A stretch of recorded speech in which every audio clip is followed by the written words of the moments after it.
Hello. Welcome to it, folks. All right. Tonight we got a special request a couple weeks ago from folks that really have some great memories of the series Space 1999 from the genius of Gerry and Sylvia Anderson. Some musical contributions from Barry Gray, um, who are known for other collaborations beforehand, especially. A few things that we cherish as well. And so we'll talk a little bit about some of the previous stuff, and we'll be talking about the series overall.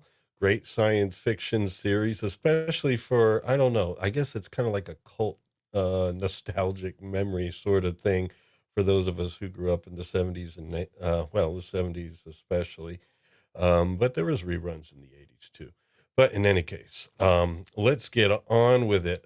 We will be highlighting the first episode, Breakaway, though, because that sets the foundation for the whole series. So, in any case, it looks like I'm looking to see who we have here. We are waiting on one person who is the Phobos, who is coming from Mr. Brown Alliance Musings. They had a few super chats at the end. So, common people donated some money and it held them up. So, anyway, before we do that, we are going to introduce who we do have. And first of all, if I find the right intro video, I don't want to press the wrong thing. If I do that, I'll get in trouble like I did before the first time I did. And there we go.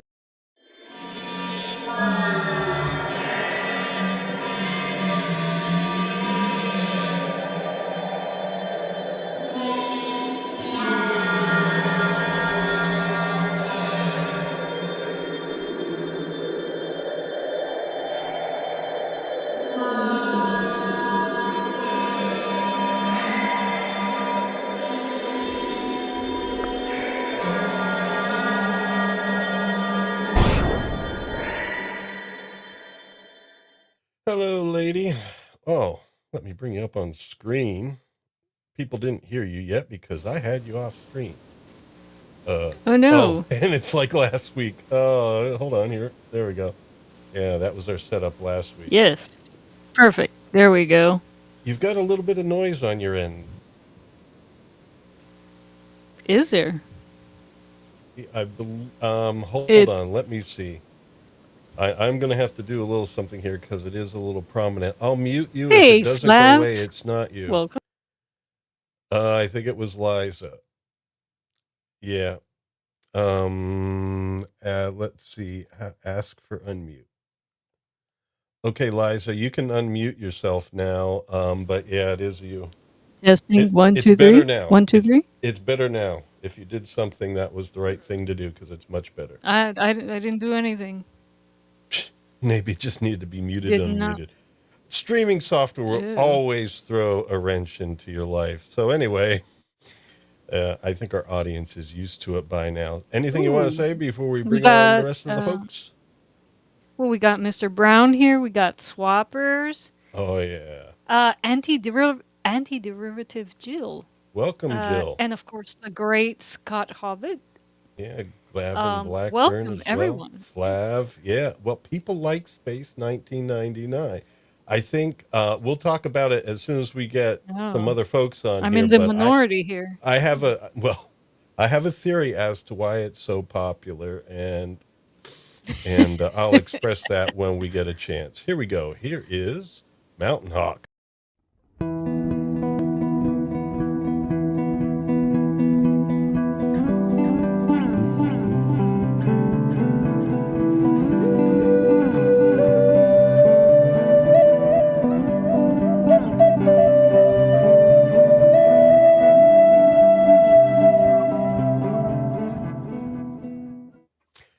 All right, hot off of his album debut last week, Mike Mountain Hawk Gorley. Hail, hail, hail.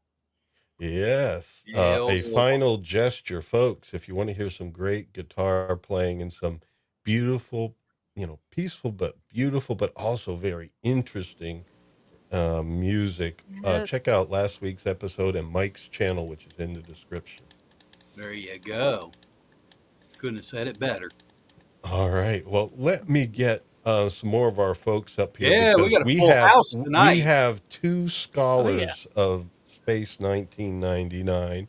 Oh my And God. Oh. yes, because the three of us actually are a little bit new to it.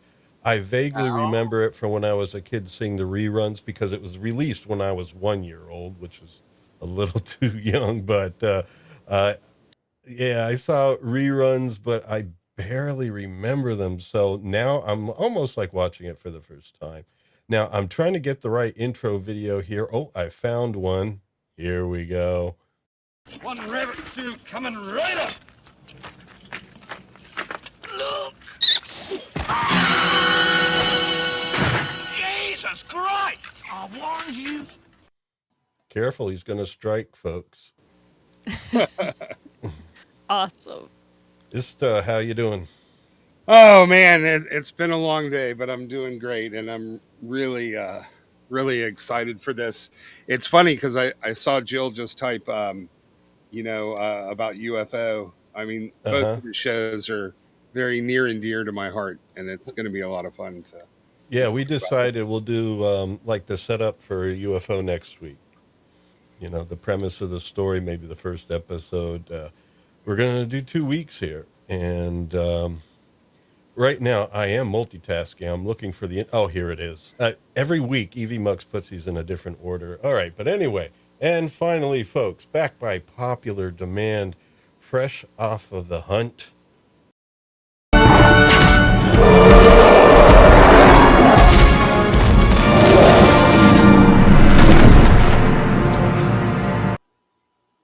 That still only counts as one, Colin.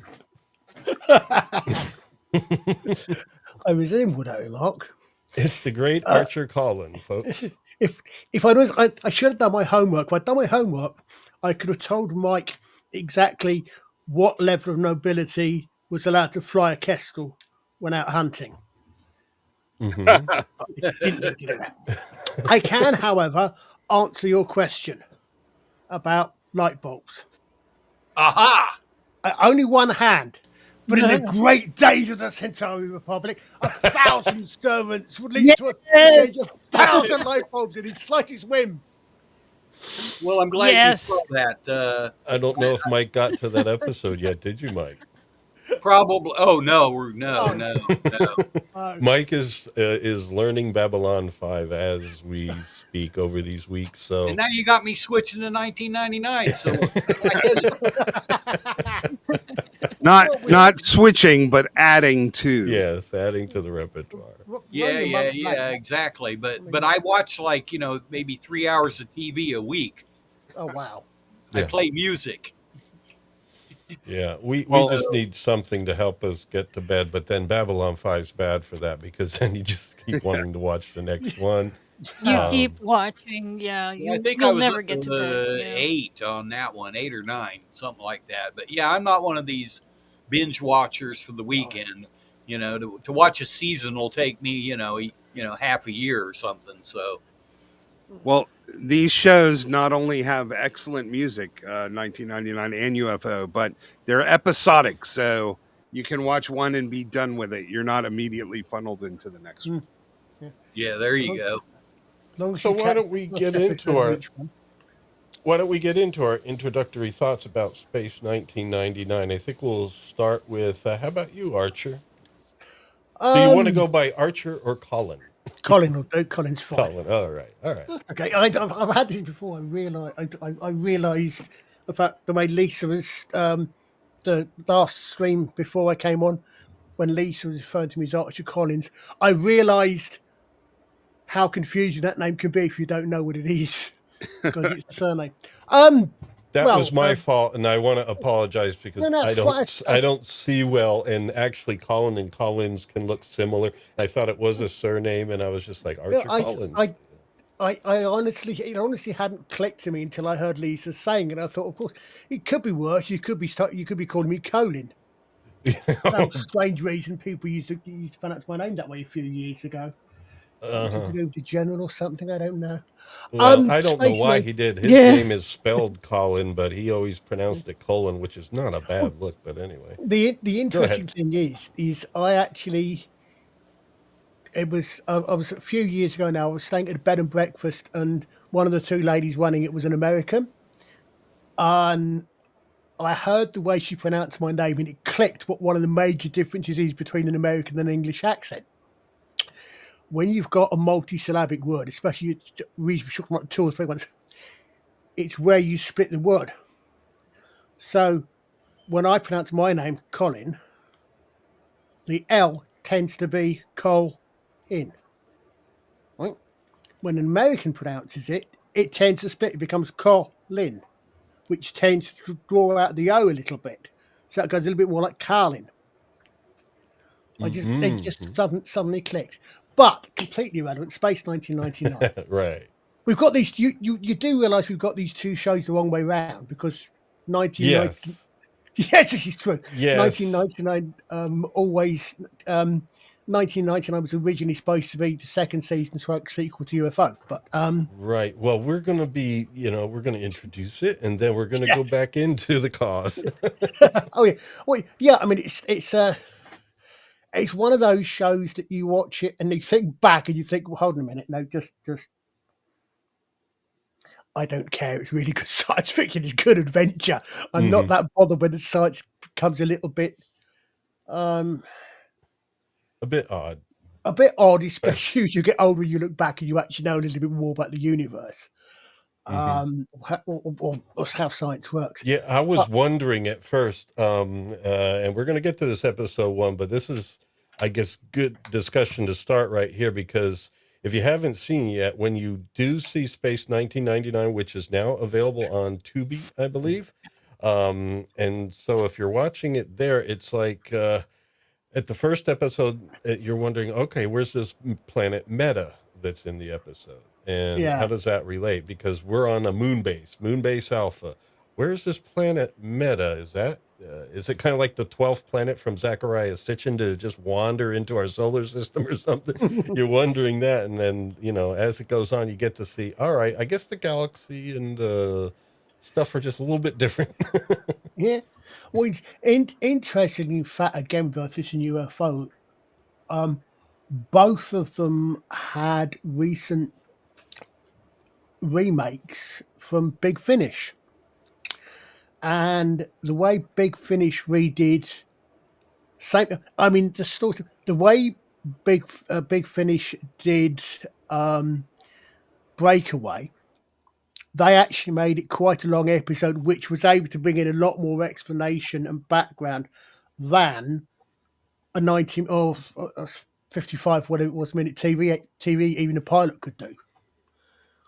But yeah, I mean, it's. I mean, the thing is, the credit title, the opening titles tell you everything you need to know about the show, right from the start. And we have those coming up, and we'll be seeing them. We're going to get to Breakaway slides right up next, unless there's something somebody wants to say, like Ista. Oh, I just know, being I guess I was a teenager, a young teenager when the show came out. This show was a revelation in terms of scientific accuracy in one way, like the construction of the ships in the moon base. Now, as far as traveling through space, which is really, really mostly empty, that's why they call it space. Like they wouldn't run into shit for a million years. It would just all be empty. But yeah. But in terms of sort of the gear porn aspect of the show, it was amazing. The realistic designs, which there were people from NASA that worked on designing the Eagles.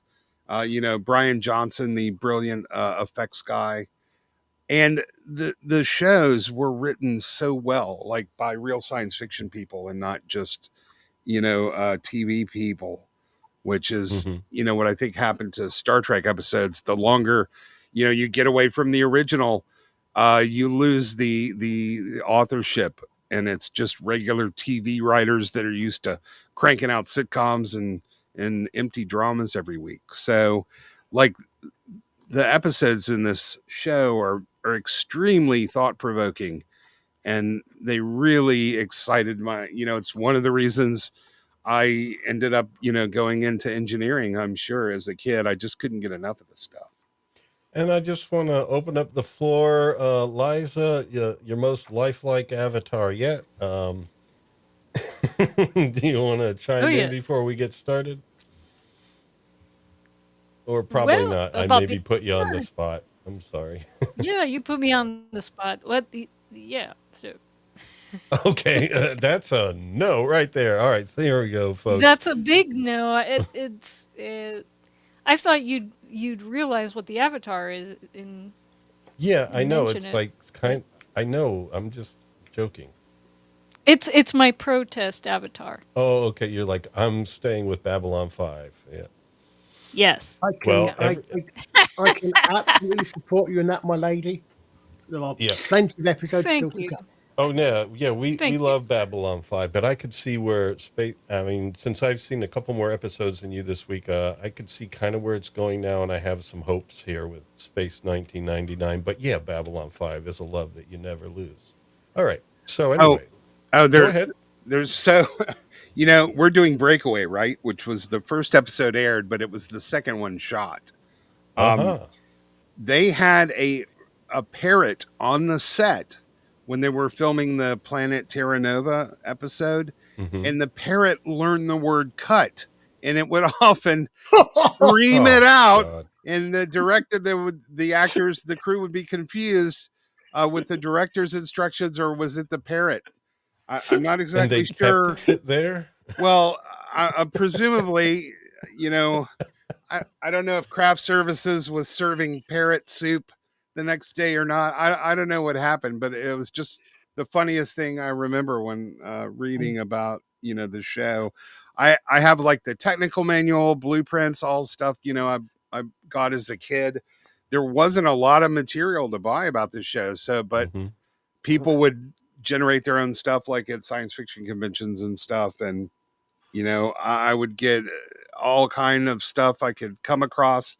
I had a little model of their version of the tricorder, the comm unit, they called it. It had a Oh, little yeah. TV on the end. Oh, yeah, Stuff definitely. The was, props were great.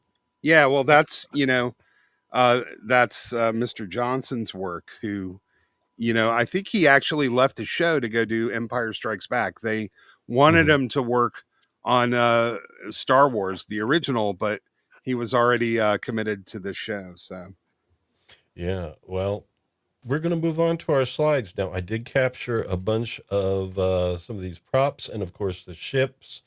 I think that's the thing. It's also nostalgic because uh, I mean, at that time, a lot of these ships and a lot of these props looked like whether they were from the show or not. That it looked a lot like a lot of the toys at the time, and there was a lot of knockoffs. So it really does bring you back to your childhood in a way because that's what you saw in the store was something just like that.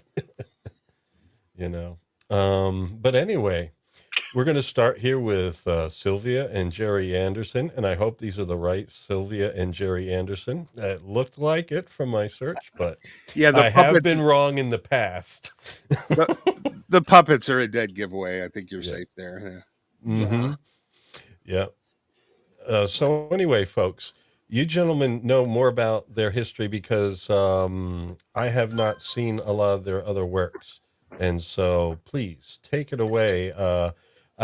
For this show, Sylvia on the left was the creative producer, and Gerry on the right was the executive producer.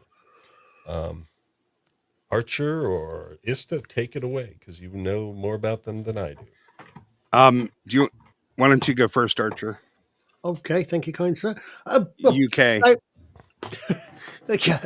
Yeah, I'm on real time. I'm way ahead of you, literally. Actually, Gerry always said he never wanted to do puppets. He always wanted to do live action TV, but he got stuck doing puppets. Mm-hmm. Like Captain Scarlet. Yeah, Woody State Army. They went to I think the first one. I think Four Feather Falls was the first one, which was a sort of a cowboy one. I don't remember a lot of these ones. Then you got Supercar, Fireball XL5, and I think Fireball XL5. Then Stingray. Most of them are only about 1 or 2 seasons at the most. Mm-hmm. And they're gradually improving the techniques. So you get Thunderbirds, which is probably the best known one, and probably for most people the favourite. I love Thunderbirds, but Captain Scarlet is my go-to because when they went on to Captain Scarlet, they actually they changed. They'd improved the technology to the point that the reason the heads for most of the puppets are out of scale with the bodies is to fit the mechanics inside the solenoids and that to move the mouse. Mm. And they'd actually the technology they'd actually got miniaturized enough so that when they come to do Captain Scarlet onwards, they can actually do heads that are inside that are in sync with the bodies. Because I think they kept the bodies a certain size for practical reasons, I think. Mm-hmm. But then you actually get Captain Scarlet when you've actually got the full ones. Then they go on to I think you then got the Secret Service, which is half and half. Secret Service is live action. No, you've got Joe 90s in there somewhere, which is puppets. Then you get the Secret Service, which is half and half, which is it's live action with a gentleman called Stanley Unwin, who was famous Mm-hmm. for speaking absolute nonsense, literally. Huh. I mean, he made a science of it. And then he had a briefcase, and inside the briefcase was a puppet of himself that was a spy, if I remember right. Mm-hmm. And I think then they moved on to I think UFO was TV wise. But if you look at UFO, you look at Space 1999. You also look at a couple of TV movies at Doppelganger Okay. or the Dark Side of the or Far Side of the Sun, Other Side of the Sun with Roy Finnis. It's got two different. It's got one thing in this on this side of the pond and one side on your side. You look at that, and there's one called I can't remember what it was called. Yeah, that I think one it was was supposed. I think the other side of the sun. Yeah, Because I remember I looked at that when I was looking at the music of Barry Gray, yeah, the composer who we do have next here. Now we could come back to these two, but Barry Gray also was a frequently used composer by Gerry Anderson, Oh, and yeah, go oh, ahead, Esther. I wanted to mention last year, somebody in England in a garden shed found reels of unseen footage from the Thunderbirds, Oh and it wow. was Okay. absolutely amazing. I don't know what they're going to do with it, if they're going to put it out or if you can go online and look at it now. But it was a really big deal because these guys, they were like the king and queen of science fiction in the 60s, man. You Yeah. didn't get a Hmm. lot of it. And there was this perception in the United States that, all the good sci-fi came from England, Doctor Mm-hmm. Who and, Oh yeah. and this stuff. And uh, they really were a true creative partnership up until they separated in the mid 70s. Like, she did a lot of the creative work, she designed characters, voices. He Mm-hmm. was a production director, and they separated, I think, at the end of the first season of Space 1999, and eventually divorced in the early 80s. Oh And wow. the perception is that she doesn't get as much credit as he does for the stuff they did, but most of their collaboration is really impossible to separate. Like, it was a really Yeah. Yeah. productive partnership, and it was a shame that, really relationship shenanigans got in the way of their output, because they could have maybe presumably kept going and made even more stuff. Relationship shenanigans. Well, You mean like with conflict and everything? yeah, I'm just Yeah. like, it's sad they couldn't make it work, because these two together, it's like, it's like John and Paul, man. They just did magic together, Yeah, greater they Uh-huh. than did. the sum of its parts. Yeah. And it's Well, now that you mentioned the Beatles, maybe Mike will get into the conversation. well, if you study the history of, Or of Mike. of creative product, Hanging in the chat. the best partnerships are always synergetic, where the right two people come together and they Yeah. do create. It's the egos and stuff that get in the way, but if they could just realize that you're better off working with this person, you can make stuff far beyond you'd be able to do alone. And we see it a lot in music, we see it a Mm-hmm. lot in television and other creative endeavors. So it was just one of those things. Like I didn't know any of this at the time. I'm just making sure I'm at home and the TV antennas were in the right space to Yeah. play Space 1999, Oh, yes. Mm-hmm. and hopefully I get a good signal. It was UHF. You got the little Yeah. loop. Yeah. This might have actually been on one of the low frequency VHF channels and not Yeah, UHF. it was I don't VHF remember. by the time I saw any of it, and I'm still not sure if Yeah. I did. It's like I have these vague impressions. My memory begins with like Buck Rogers, Yeah. and Oh, Gil yes. Gerard and all that, because that's when I was old enough to start remembering things, I think. But yeah, we should go up to the music guy. Man, this guy was masterful. Uh-huh. They knew what they had with him. Yeah, and so this was their last collaboration, meaning Sylvia and Gerry Anderson, and then Barry Gray. I mean, a lot of what Archer mentioned before, or Colin mentioned before, it was all, a lot of that was Barry Gray involved. Although in this series, he did the theme, he did the score for this episode and about 4 others. The others were done by Vic Elms, who is the associate composer, but also someone who is a very electronically oriented musician. And I heard, in watching some of the ensuing episodes, some of the stuff he did was just great, beautiful sounds, and it was done at a time where making those sounds required a lot of wiring and patching and things. And so yeah, Vic Ohms should have a picture here too, but I didn't get around to it. But so anyway, are y'all ready after this like whopping intro? Are we ready to actually start covering the episode? Yes. Okay, Sorry, my spine What just shivered we were in covering again? anticipation. great. What Forgot. did you say, Ista or Mike? Somebody said It's something. I said, what were we covering again? I forgot. Oh, we're gonna party like it's 1999. Oh, was that an album What by was the that? Beatles? No, that's a line from Prince. I know. My brother was a huge Prince fan.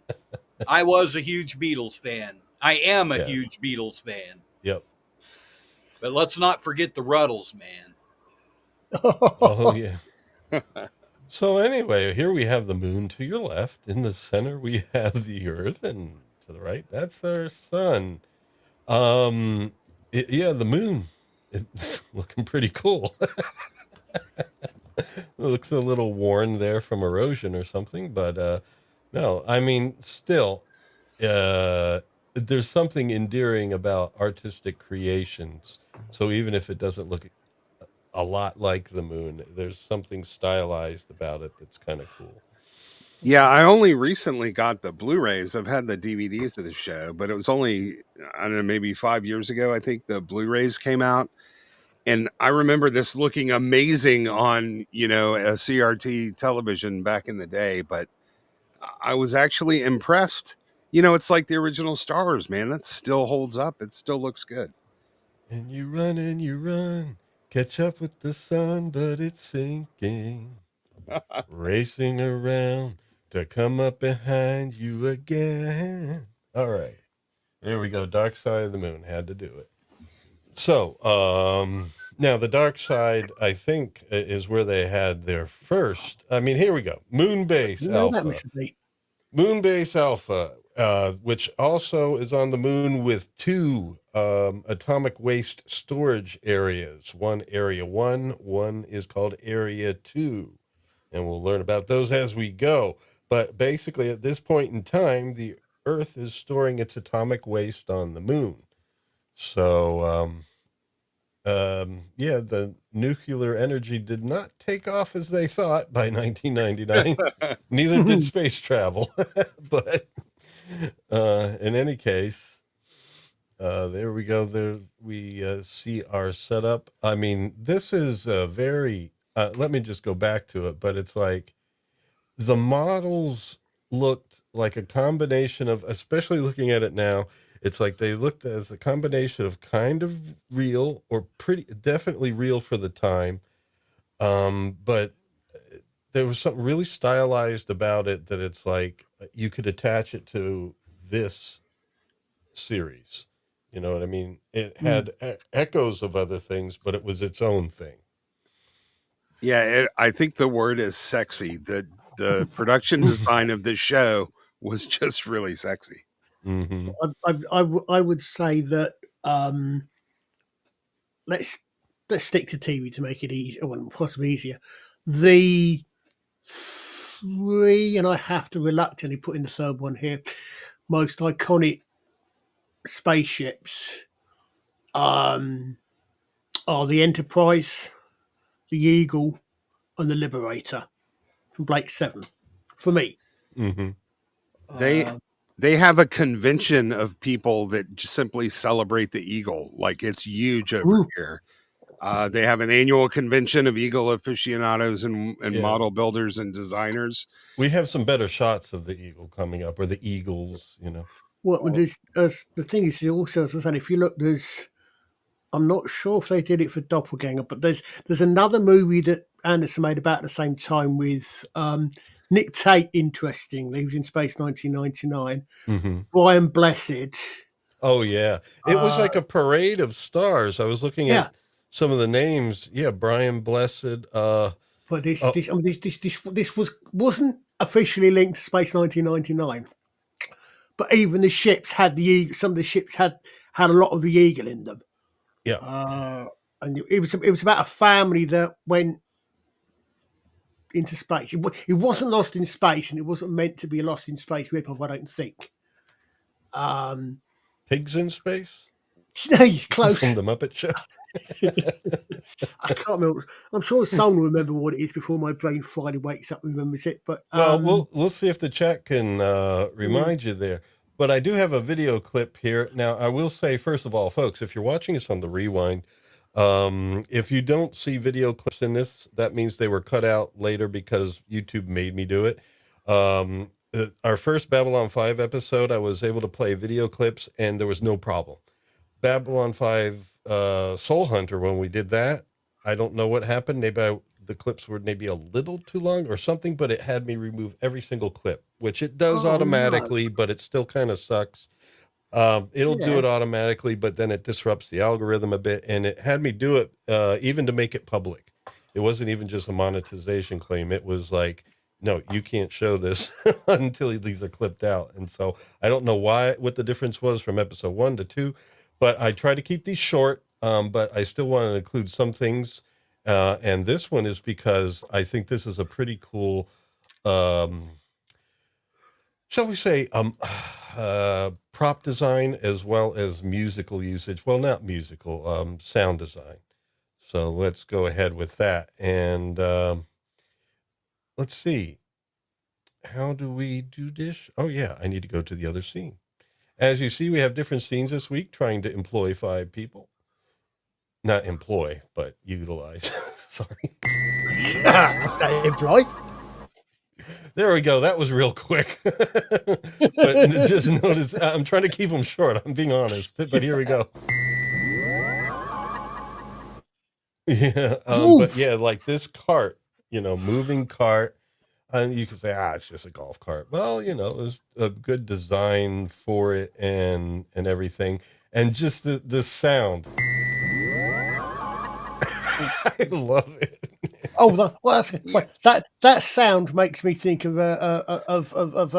Mars rather than the Moon. yeah. I should Certain people mention on Mars. the sound design of this show was one of the things that stuck with me for years Yeah, after. Like, not just the score, which was brilliant, but the actual nuts and bolts sounds of all of the equipment and how it operates. I think you yeah, can Hmm. tell that's a great clip. It's just a yeah. buzz or an alert, but it's really powerful. And you'll remember that for hours after the stream. That zzz, like, Yeah, especially if I play it a few more times. no, they did a monstrously good job with the sound design of the entire show. It would not be the same without it. Like, people underestimate the value of Oh, yeah. sound, Yeah, and I and do have I do have other clips coming where I try to capture as much as I could. I got to keep them short. I mean, and maybe I'm overcompensating and keeping it really short, but seriously, it really sucks when YouTube says, no, this can't be made public until all this is cut. You watch Yeah. Star Wars with the volume off, it is way less impressive, man. Like sound, the sound is what tells your brain to accept what it's seeing. And without it, you have an inherent skepticism in what you're looking at. So, Now, this actor is what makes me think that this is the one that he's in my memory somehow. So I know I had to see it as a kid at some point. And this is, of course, Barry Victor, Morse. the yeah, character. he's their Spock. Like he's the Yeah. science guy for season 1. He actually tried to come back for season 2, but the new producer, Fred, I'm boomering. Freiberger. Yeah, Fred Freiberger, they wanted to skew younger, which I think was a big mistake. Oh, yeah. And so he was willing to return for the second season, but they wrote him out with like an off-screen spacesuit accident or something. No, but I Never liked him mentioned a it. lot. Go ahead, Yeah. Archer. Oh no, he was very good. I really did miss him for season 2, especially in a show where you got to figure you have a limited cast because you're in a Noah's Ark kind of thing. You got to figure everybody knows everybody, and if you see somebody new or don't see somebody old, they need to provide an explanation for it because Huh. Oh, No, go no. ahead. I mean, its timing is tough when you're doing these streams, folks. In case you're hearing us like wondering whether we should speak or not. But yeah, Colin, you were about to say something. Sorry, Ista, if I cut you off. Oh, no problem. I'm done. Colin, you were about to say something, I think. So I don't think I was going to say. Barry Morse was a it was in quite a few. It was quite a few shows on TV in the 70s. And when I remember him, there was a nothing to do with Gerry Anderson. One called the Zoo Gang, I think, which if I remember right was about people who had been in the French resistance in World War II. It was set in the contemporary, so in the 70s. But I know he was in quite a few things. Yeah. But I kind of remember him in space, so I think this was it. But in any case, yeah, we have astronauts outside. They zap to come in, and Victor's checking on them. He's like the head, I guess, just general scientist. And there we go.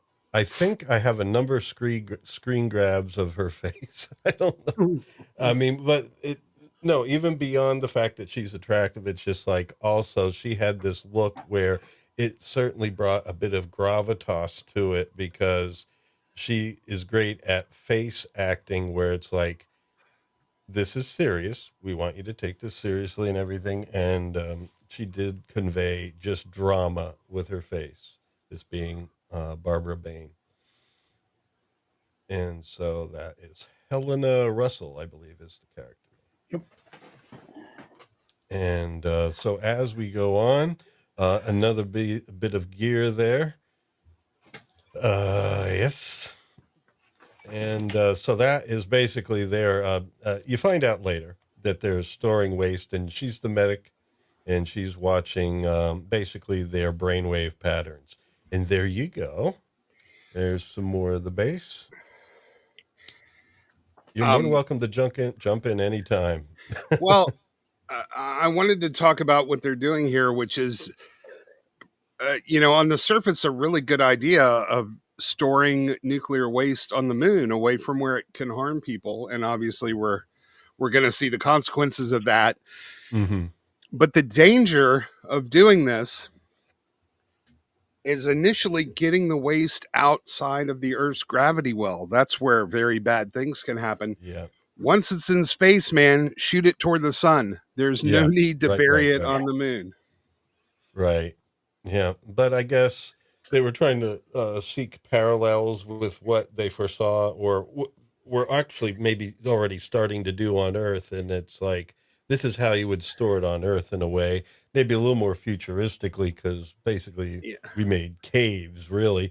But here, the circular thing in the ground there, bottom left corner, is one of the lids for the storage units that they stored the waste in. Yeah, don't get me wrong. I think it's still a great idea for the show, but I wanted to Mm-hmm. point that out. And it's not just caves. We have some very sophisticated ways of dealing with it now. Not to mention more efficient reactors that produce a minimal of waste. But Mm-hmm. no, it's a fantastic jumping off point um, for a sci-fi show. And honestly, when I vaguely remember, watching the pilot for the first time, and it wasn't exactly predictable. Like what ends up happening it was really well written. It was very Yeah. cool. So, So now, when you say pilot, you said this is the second show that was shot. Was there a pilot before this? um, no, this was the first one. This was the one that premiered. They often have a different production and Okay, so broadcast it was like a order. different version, but it was the same Um, story, I guess.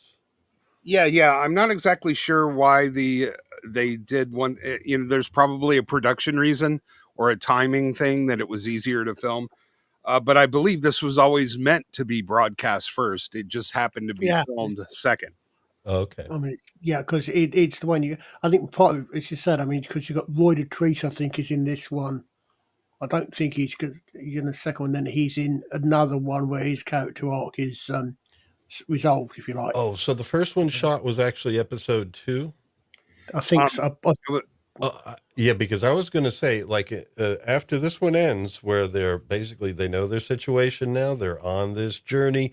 Episode 2 seemed to kind of like ignore that, and that's what one thing Liza was saying was like, okay, now episode 2. I mean, what about? Shouldn't we get some background now about how they're going to survive this journey, like their resources and stuff? I mean, bring us into it now, you know? And it's like episode 2. It's just like, oh. I was Yeah. actually kind of disappointed with episode 2, to be honest with you. well, that's actually an established trope. They call it early installment weirdness. When you Mm-hmm. get into the first few episodes of a show, they did it with Firefly too, because they put those all out of order. Mm-hmm. But Yeah. eventually, as the show's rolling along, but yeah, so it's called Well, early installment weirdness. That is the trope, Mm-hmm. and we get a little bit here. One other thing I just wanted to mention: Brian Johnson was particularly good at simulating zero gravity for the effects and explosions.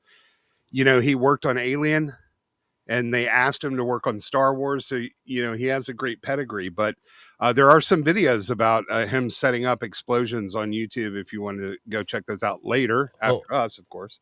And I did want to mention, since I see World of Swap Shop's been hanging with us here, if this is one of those nights you can stay up with us, Swappers, you're more welcome to come on. I already have you in the scenes. I just have your avatar hidden behind Liza at present. But we would be able to hear both Come you and and join us, Liza. my friends. Go. Yes. Yeah, well, I mean, we'd still be able to hear Liza. I just put your avatar on top, so, because I think you might speak Yeah, more nobody frequently. wants to see a Mimbari avatar right now. About this. No, it's great. Hey, It's Come just, on, no, Swappers. folks, we're just limited for space in a way because Evie Mux, I know this doesn't look great, but this is the best I could do to fit 5 on a screen at once. And the slideshow doesn't work in dynamic view. I It have loo- to do the slideshows in a scene. it Go looks ahead. it looks fine, and Mimbari are always welcome. Oh yeah, you're definitely welcome. Oh, You'll thank still you. be here. Yeah. Obviously, Lisa's obviously doing the advanced crossover when the moon goes through a warp and actually goes into orbit around Mimbar. Oh yeah. I mean, Yeah. either that or when the moon Interesting. comes through Babylon 5, the moon goes past Oh, Babylon so 5. that's how the souls cross over to Earthlings. Okay. Yeah, Cool yeah. beans. There you go. It wasn't the Vorlons that took them over. So the planet Meta, which never gets mentioned again, is Mimbar, right? Yeah. Well, we don't know. We didn't get. Wait a minute. Don't spoil it for us. I'm only on episode 4. I'm hoping Meta gets mentioned again. It should I get think- mentioned again. I think it does get mentioned, if I remember right. I think it does get mentioned again in connection. It kind of relates back to Helena, if I remember correctly. But I could be Okay. misremembering.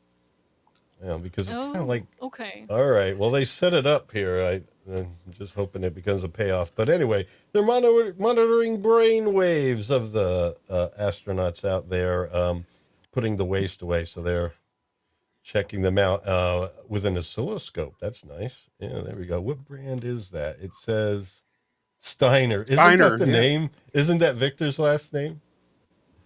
No, that is. It's not Borger. Victor Borger was someone completely different. I didn't Yeah, say no, that's Borga. I thought his name was Victor. His Looks like a first name's piece of Victor, tape. the character. Like the character, Barry Morse's character, I think his first name is Victor. In the yeah, show. yeah, Yeah, but it's- his last name is definitely not Borgia. No, I didn't say Borgia. I said Steiner. No, Oh. I did. Victor Borger was a Piano like Well, comedian or no, something. I don't know. comedian. Yeah, Bergman. That's just It was taped on. close. It was close. Oh, It's okay. Victor You can see Bergman. the tape. What did you say, Mike?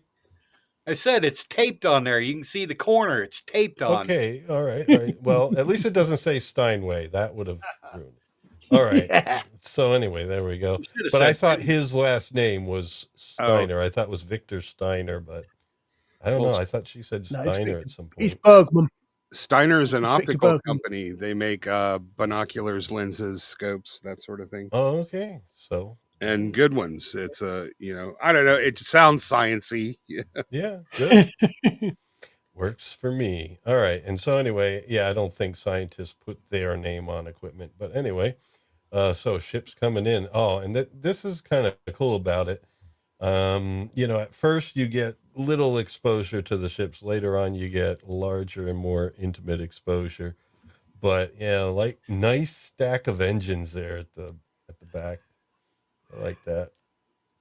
And as we go forward, yeah, we get to see, that all right, we're on a base, and a little bit of 2001 callback here. I think Yeah, he's not wearing a Pan Am logo though.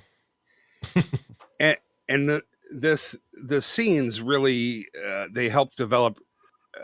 You don't see this a lot in modern stuff. They really establish his character immediately, what his priorities are, the fact that he will push back, against management or the government, and he really cares about his people. That's something. So by the time you're 15 minutes in this scene right here, by the time you're 15 minutes in the episode, Yeah, you already know who John Koenig is. You already like him, and you're already on his side, and you already hate like the governmental people that are giving him a hard time. and another reference to Babylon 5. The actor there playing the man back there from the ministry. It's Simmons. That actor played the guy from the Ministry of Peace who came to Babylon 5 and He always plays a bad guy in Yeah. everything I've seen. In pure governmental fashion, whatever the ministry says it is, it's the opposite of that. Yep. They didn't have anything to do with peace. Well, that was Babylon 5. Like Here, I music think he's just a commissioner. That's the only title I heard them use as Yeah. commissioner. Yeah. But yes, he does show up in Babylon 5 and yeah, decided to have a non-aggression. Well, not him unilaterally. That's because the Earth Alliance was secretly ruled by beings not Earth in nature, kind of like the real world.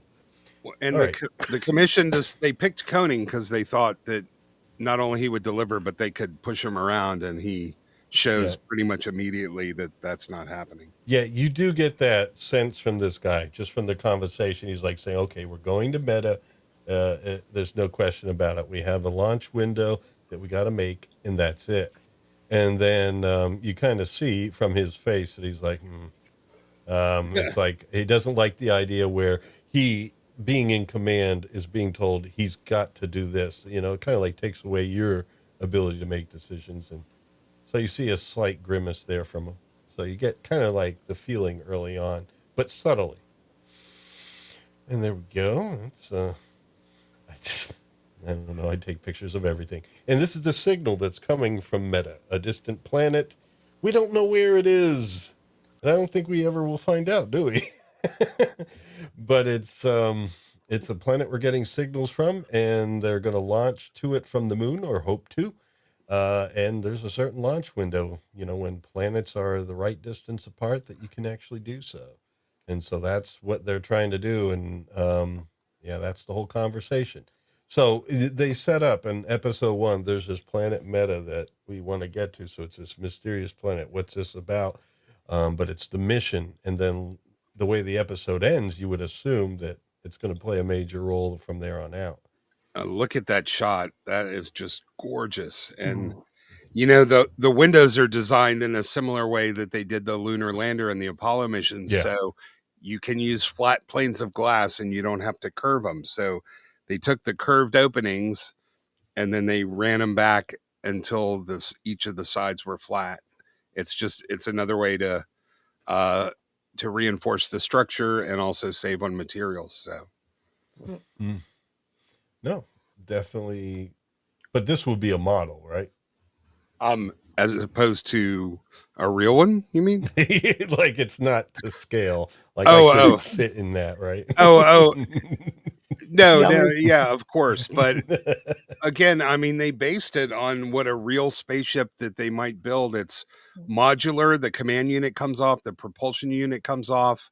They have the landing modules with the feet and the jets, and then the cargo module in the middle is interchangeable. So you could have, military modules where you pack everybody in. You could have a luxury module that has more comfortable seating for important people, and then they had the cargo ones. I want to give Yeah. a shout out to Kevin M. Kraft in the chat there. He's an author and a cigar box guitar player. Woo, Kevin. Sounds great. Liza, would you be able to get the link to his channel and pop it in the chat? I will absolutely do that. Or hold Yes. on, let me see if I can also mod Kevin. He's been a guest on Earworms before, and he is an author as well. He has some books on Amazon about Dobro the Bottlenecker. Dobro's if you're into kind of like martial arts and mystery and stuff like that, and as well as personal struggles, heroism, and stuff. I mean, check him out. I'm adding you as a moderator, Kevin, so you'll be able to drop a link to your stuff. There we and- go. That's like something I'd love to see that done with slightly more modern CGI techniques, because looking at it at any distance, it looks as if the figures inside look too big for where they appear to be sitting. If you follow the shape of the cockpit down. Yeah, they are a little oversized for Yeah. what that would look like. Hey, when you said dobro, do you mean the resonator guitars? Well, that it's the name of a character he's writing about, but I'm sure it may have come from that. Kevin Okay. Yeah. does build cigar box guitars. He plays them, and he's a great player. You should check out his channel just for that, hearing the music. But he's also an author, and the book's called Dobro not Bounty Hunter, Dobro the Bottlenecker, and it's the first book is in the series is named that, and then there's I think 3 more after that, or at least two on audiobook, and then I mean, we're all creators here, and so we're like a family of creators that are making stuff happen with our imaginations. And I was just saying, people, check it out, and if you're interested, I mean, it's on Kindle as well as audiobook.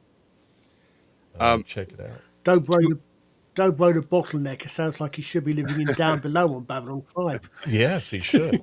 To address his comment about the direction, because of where they're putting the nuclear waste, it actually would have blasted toward the Earth and caused a collision, because the nuclear waste dumps are opposite the side that faces the Earth. So it would have, in actuality, pushed the moon toward the Earth instead of breaking it away toward the solar system. But again, Yeah. it's just one of those things. Because all I'll hand wave Yeah. it. was always Yeah, and I think the disasters on Earth oh yeah, certainly because would have like I say, been a because little all the bit more mechanics is than weird. they were.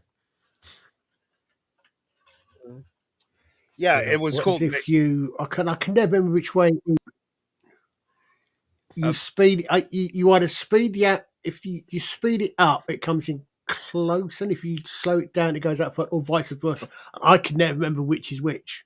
if you slow it down, it Um, comes in closer because it no longer has the yeah, velocity to Right. escape the Mhm. gravity yeah. well. But in this series, they actually cut up several of the episodes and created a series of 2-hour television movies that weren't always exactly what you would call narratively coherent. And one of those Mm. movies really focused on the disasters that happened on Earth when the moon broke away. So just Yeah. throwing that out there. Oh, I did. Yeah. But yeah, they were good with the lighting and everything, you know, because some of it was, you know, sets and some of it was models, but it still felt like the Mm. same place, you know. They've also got they've also got the well, the technical problem that they've actually got to try. I mean, of course, you wouldn't actually get lights like that on the moon because there would be no glare because there's no atmosphere. But The obviously, they've got to try to, no, even though that. the glares come from the lenses and the photographic elements themselves. So Oh you can right, so still it's get I see. that. Yeah. No, but I'm thinking that obviously, because obviously you're gonna get some spread and some diffusion in an atmosphere which you're not gonna get in the moon. But that's what. But Did they use the same studio that they used for the Apollo moon landing? No, Maybe but remember, Swappers knows. why do you think the Swappers moon looks can so good, looks so real? No, put They it his was did a links actually in the chat. they did a very good job of imitating, um, historical NASA videos, I think. yes, well, yes, yes. Capturing the look. Yeah. Brian Hey, Johnson did work on 2001, and he brought that Right. experience and possibly some equipment over Makes when he sense. was Yeah. doing. did, He did certainly you brought the experience. did you Yeah. not know this was actually this? They did use the same studio. This was filmed on the Sea of Tranquility. Why do you think the Tranquility was so good? Cool beans. Yeah, Sea of and Tranquility, Pinewood Studios. the initial story for this was heavily inspired by 2001. Oh If yeah. you read about the authors, Is there a Huh. book? Okay. Is there a book that it's based on? a space. No, but there have been novelizations afterwards. Oh, okay. This is This serious was normalization. yeah. Yeah, This I've was a got them show. somewhere. Yeah, the most direct inspiration was the previous television show UFO that was also done by Sylvia and Gerry Anderson, and Mhm. but those were all specifically produced for television. But they certainly inspired some break-off works as well. So anyway, we're approaching the opening credits.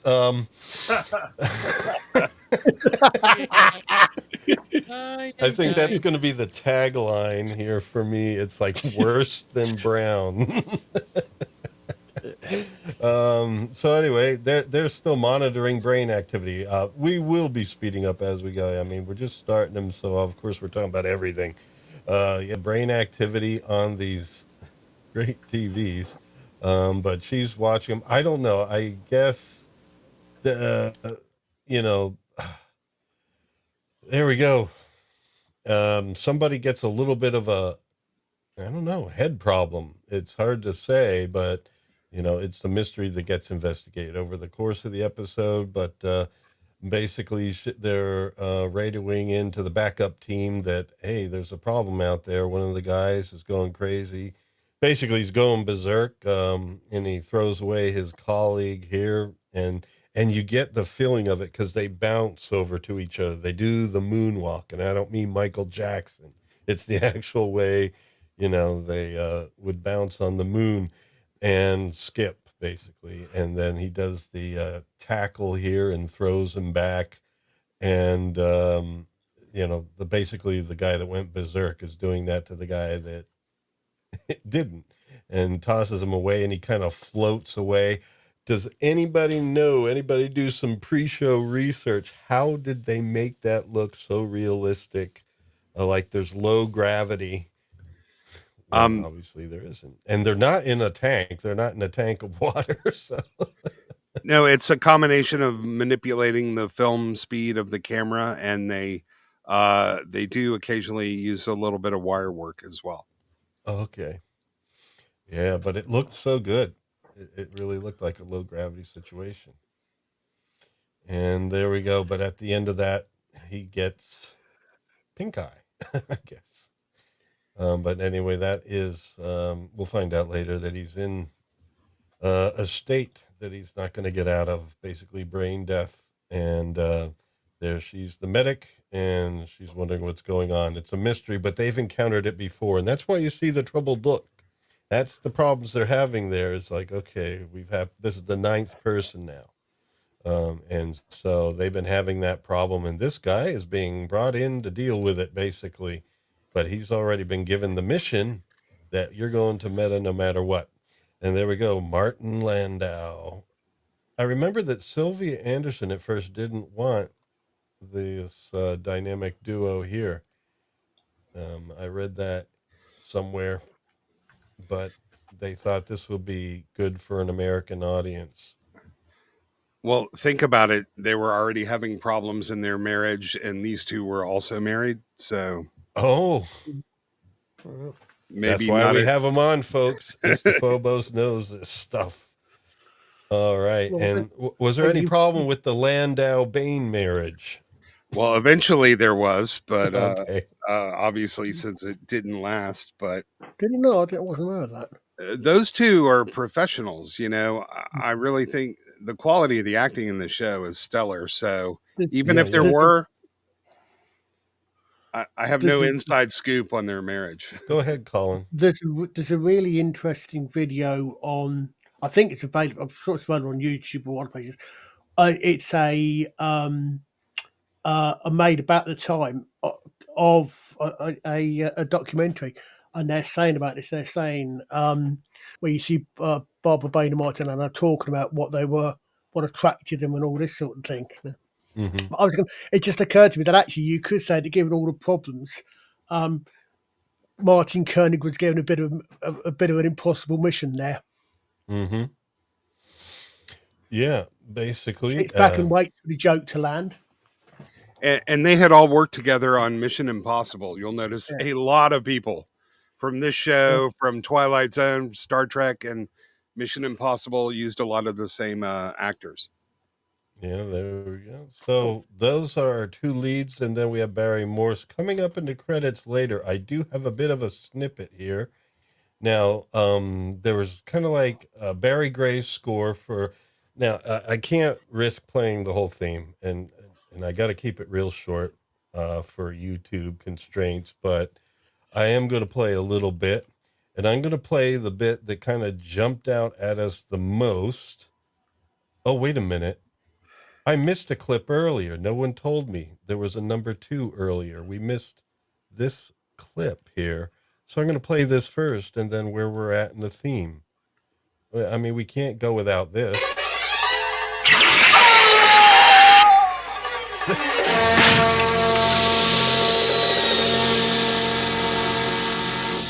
There we go. So a few slides back, that's what we missed. But anyway, you can hear the bongos raging away there, and great 70s music, and then the zap, which you could actually feel. That was something serious. Now let me load the theme here. Not the whole theme, just a little bit, but this is the part that stood out to us the most, at least. And I think this is the part that, probably also got Mike going too.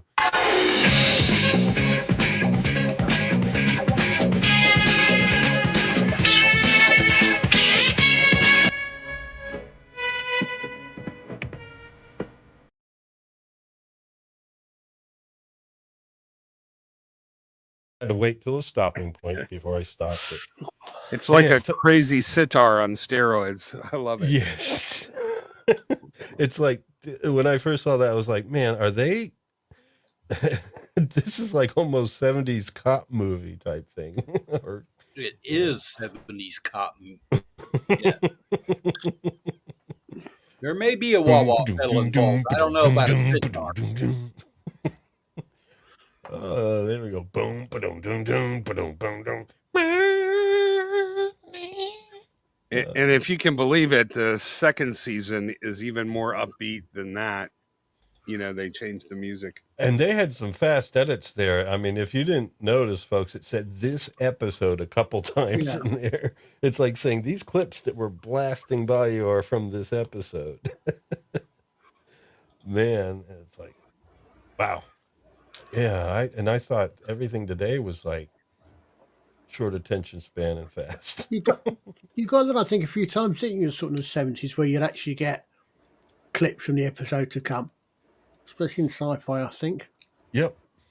Oh yeah, but this episode, the words this episode flash up Mm. so fast. It's like Yeah, I didn't know what it said at first, but anyway. almost subliminal. Yeah, Also starring Barry Morse. Now, in other themes, like for episode 2, 3, and onward, you actually see his face there.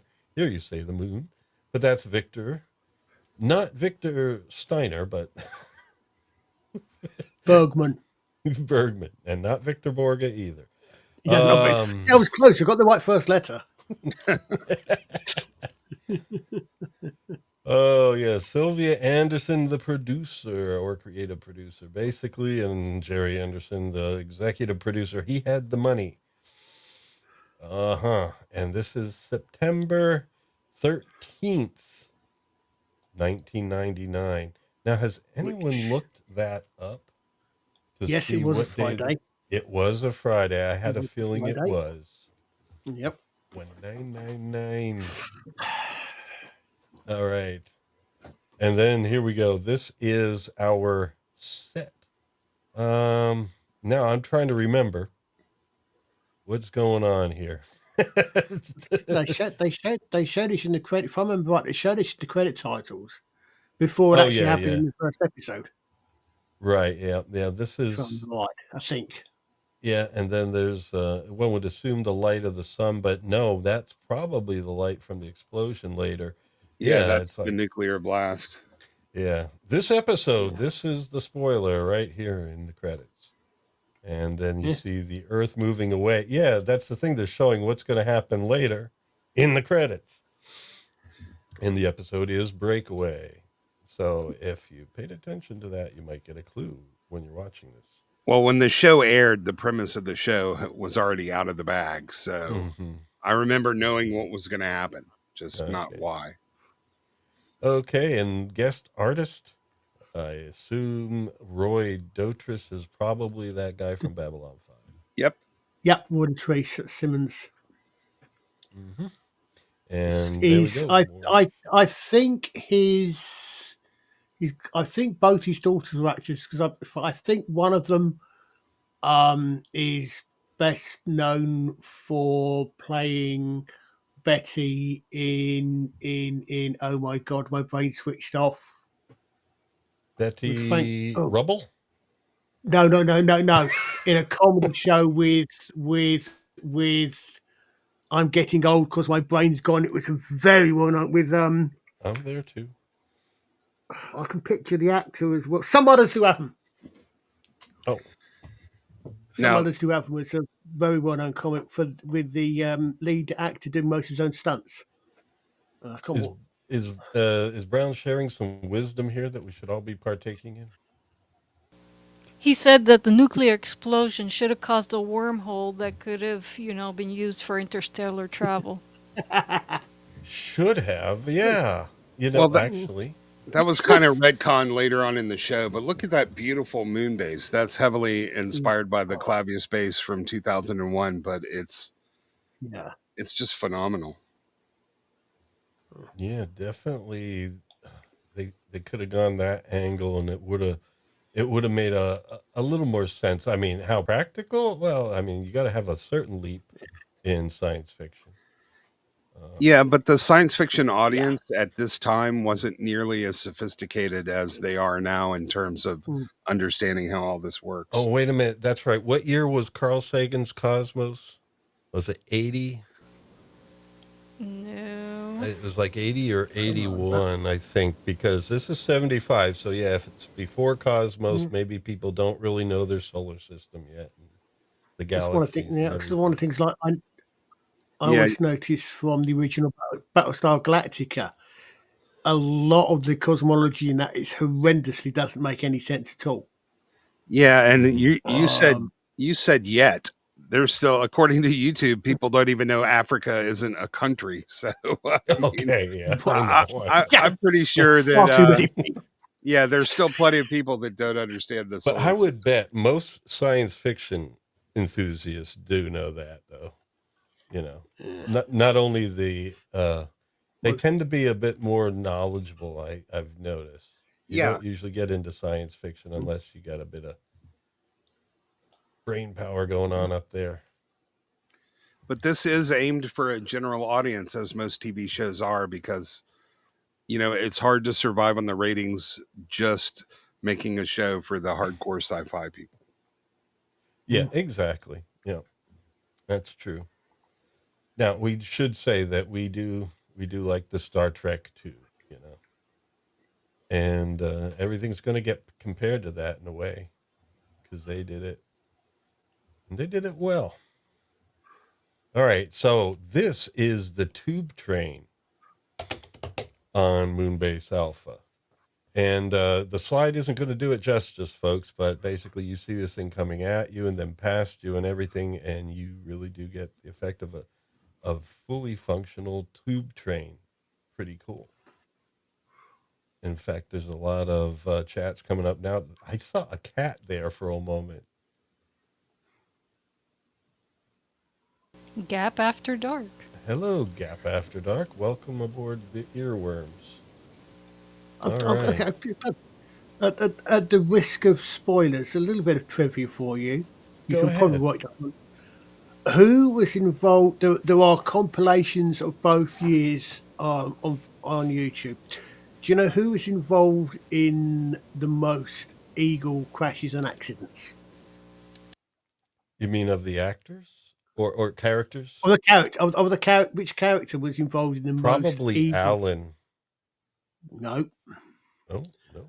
the man on the right, Koenig. Oh, Cap, the commander. Koenig was involved in more crashes than anybody else. Never let him near an Eagle.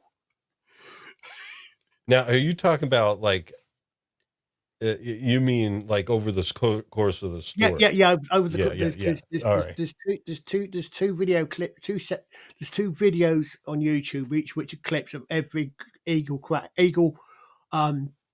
crash stroke incident in I the thought show. these were like on-set accidents. No, they're actual. That's what I said. Koenig, not Martin Lauder.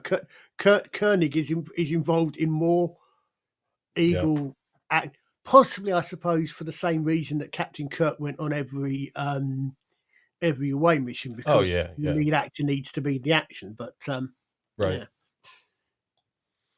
Right.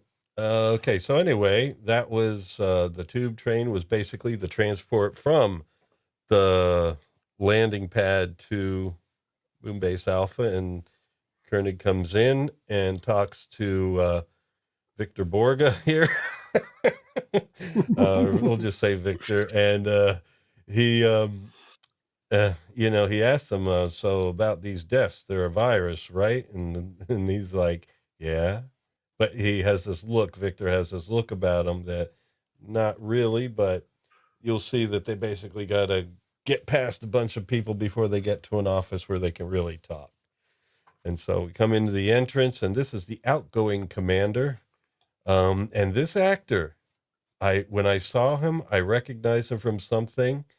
He played Snetterton in one episode of The Good Life. Philip Maddock. Yeah. Which was the, what was his name? Paul Eddington's character, Gerry. Basically, this was a business partner that was even more of a crawler than Gerry. And so He's that's where I remembered him from. yeah. He's Philip Mallock's been in a lot of. It was again a prolific actor in the 70s and the 80s, I think. Yeah. And so that was his bit. Good thing he's leaving, so he gets to go back to Earth.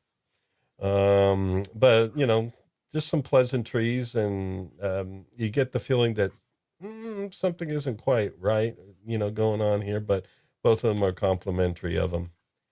And basically, maybe, I don't know, the viewers just wondering, they're going to learn more of the dynamics as they go.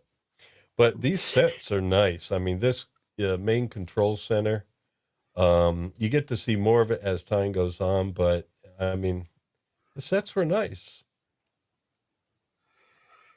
There's, that actually shows something else, another interesting bit that you don't necessarily notice unless you pay attention to it in these ones.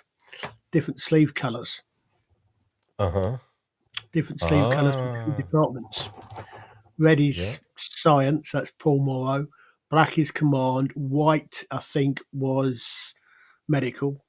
Mm-hmm. Um, I don't. If I'm not sure if Victor actually had, or Victor had a sort of neutral color because he was all over the place. I think, but basically, it was the idea was that different sleeve colors for different segments. Yeah. Okay. Yeah, I didn't notice that, to be honest with you. But yeah, that's cool. And yeah, Victor, I just call him scientist. I don't Yeah, know. He just I seems mean to be, he is. I'm not sure if he's. I'm not sure if he's got a grey sleeve there or if he's just got a colourless. He's not or got a different colour sleeve there. or just like number one, you know. But anyway, so that would be Commander on the right and yeah, Victor on the left. So they do have different interviews. Yeah, I mean interviews, uniforms. Boy, my brain is messed up. Now they're talking for real, and they're talking about kind of what's going on. And this guy's saying, it doesn't seem like it's a virus because these guys are having brain death. And they're not sure what it is. They don't think it's radiation, but that's one thing you would think about. And then, I guess I'm not sure if it's in this talk or later, but of the people that are dying, and there's been 9 now, or some of them are just in brain death and not completely dead yet, but they're going to get there. But the point is that some of them were the pilots that were training to go to Meta, and some of them were just workers on the nuclear waste storage area. So the thing is, like, they're not, it's not like they were in the same place at the same time. The only thing they really had in common was going through the same training, which does become a clue for later. But yeah, Mm. that's the dilemma at this point. And there we go. Some cool gear. Now, man, that's a pretty small little television you got there. Yes, the comm lock. I need my reading glasses for sure. Like, I think they were trying to impress us with that. It's like, look how small we can make these. And remember, it's 75, folks. So Gary, that's nasty. what was it? That one. I can't see it because my slide controls cover up the chat, so I can't see it. If it's something that won't get us yanked, you can read it off. it's a little political. Yeah. Okay. The brain damaged pilots will be able to join the Labour Party. Okay. Well, at least it's other country political, at least for us in the U.S. Not for the U.K. No. That's a little closer to home. But we're in similar boats. But anyway, here we go. There we go. Married couple. I did not know that, but they had chemistry. That's one thing I was thinking. They had chemistry. So, new commander gets to meet his medic, and she's the one, obviously, that knows, at least she's treated the gentlemen that have all fallen ill or died, and she's just as confused as everybody else. But she's saying, hey, because these were from different areas, at least now, at least at this point, I think that's when they're having the conversation. It's like, some of them were workers, some of them were training to be pilots to go to Meta. And so it's like they would not have the same exposure in the same areas or anything. Well, oh, yeah, yeah, yeah. First, we have a nice little microscope there. So he's checking it out. In 1999, this wouldn't have been too far in the past, but it's kind of cool. Yeah. Well, not as far as like the 23rd century and that kind of callback, but The sets are amazing. It really, oh yeah, like it the always the, blows the me away. mannequins there. Yep. Are those supposed to be like people outside, or is it like No, decoration? no, it's like she's a doctor. Those look like the little medical models of, with see-through skin, the organs and Oh stuff. yeah, yeah, yeah, yeah. All right, decoration. It, yeah, it's medical tchotchkes instead of, wooden ships or an old nautical telescope kind of thing. That's I doctor want toys. some mannequins for decoration. Good night, Mr. Brown. Good night, Mr. Brown. Right, Yeah, Boone. he gets to bed. Thanks for joining us, and thanks for your continued support. Oh yes, I mean I got a lot of screen grabs of her look. I thought I'd remember the conversations, but I don't. But this is nice here. This is almost up to Star Trek: The Next Generation quality here with the laptops. Yeah, it looks similar to the old PET computers and maybe the TRS-80 all-in-ones, sort of, but the graphics are impressive. Mm-hmm. Definitely nice. And here we go. What's going on now? Yeah, they're still talking it over. I better speed up a little bit here. Yeah, it Uh, takes a while before they reveal what's actually going on, and yep. it's a little bit of a detective story at that point. They're looking at the brain dead folks there, the fallen, and you get, I mean, really serious looks. I think that's what they were hired for, is like, you guys have dramatic faces. So there we go. That's our end of first set of slides. And so we're going to hide that one and bring up this one. And as this is happening, you're getting a really good idea of what life on Moonbase Alpha is like. Yeah. You get to see the different departments, sections, and just kind of how it functions. So it's a decent intro. And you get the feeling that it is expansive and definitely in most of these areas, not claustrophobic, which is kind of nice. And so you get the feeling also that there's more of like an exploratory thing, even though their ships do have weapons. It's more of like an exploration thing because it doesn't seem as militaristic, even though there is a command structure. It's like, Yeah, and even the guns don't look like guns, which is one of the things a lot of people appreciated. yeah, Um, the reason a gun looks like a gun is because of its mechanical function. And if you don't need to have those pieces in those places, you can make it look a lot different. yep. And so here he's chatting with the guy that's kind of like overseeing the mission to Meta. And he hasn't, I don't think it's at this point, he hasn't let him know yet that the the guys that are going to be on that crew are in the condition that they're in.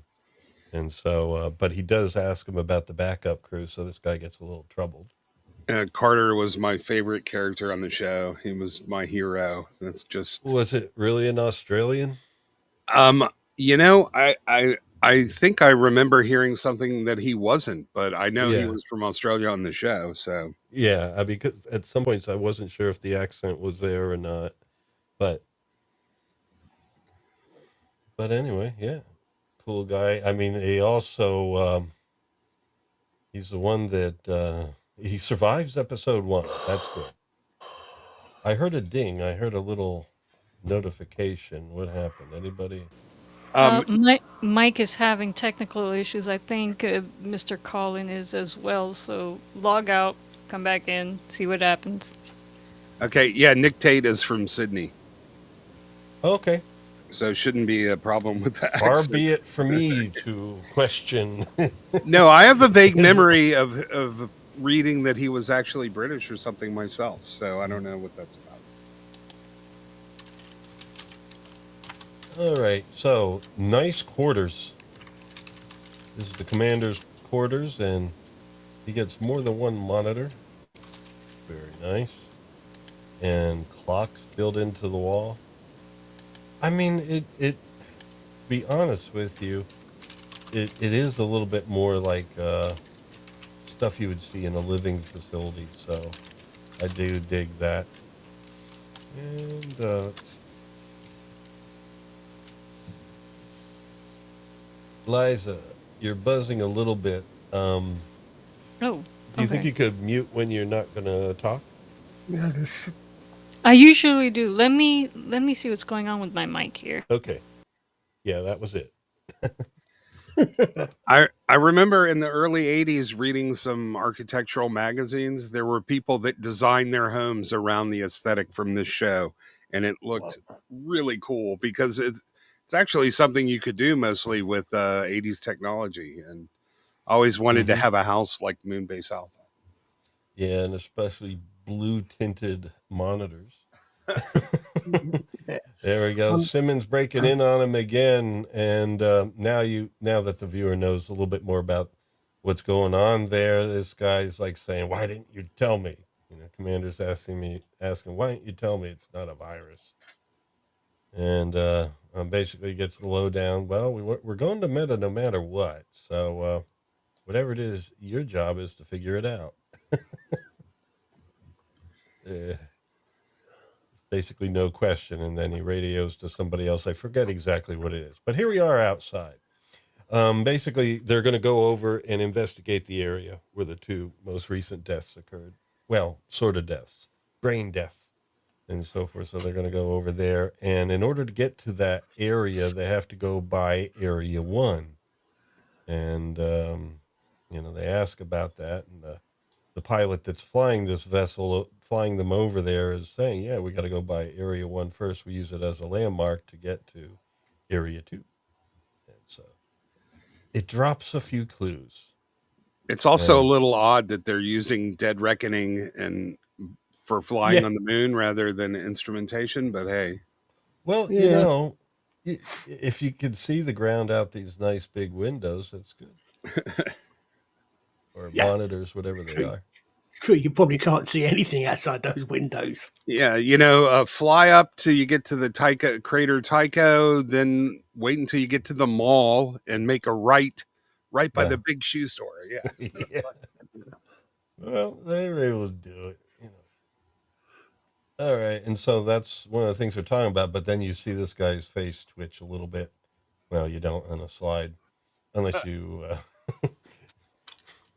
unless you've taken some things you probably shouldn't. There we go. That is an eagle flying on over there, and are these eagles too? I guess all their lighter vessels are called eagles, right? Yeah. Yeah. Okay. And so this is Area 2, and it's stadium lighting, and they're landing there. They're really quite sure what they call them eagles because they look very bug-like, especially in the fronts. But Probably because of using the same terminology as NASA or something oh like yeah, that. And the military and stuff like that always likes eagles. Hmm. I don't know. Where's the respect for sparrows? Where's the respect for arthropods? It would have made more sense for NASA to call them that. Your noise was not there to start, Liza, and then it gradually faded in. It's weird. But you're good. I'm gonna Just- switch. I'm gonna switch. No, I'm gonna switch mics. I'm gonna All switch right. mics. All right. Let me see.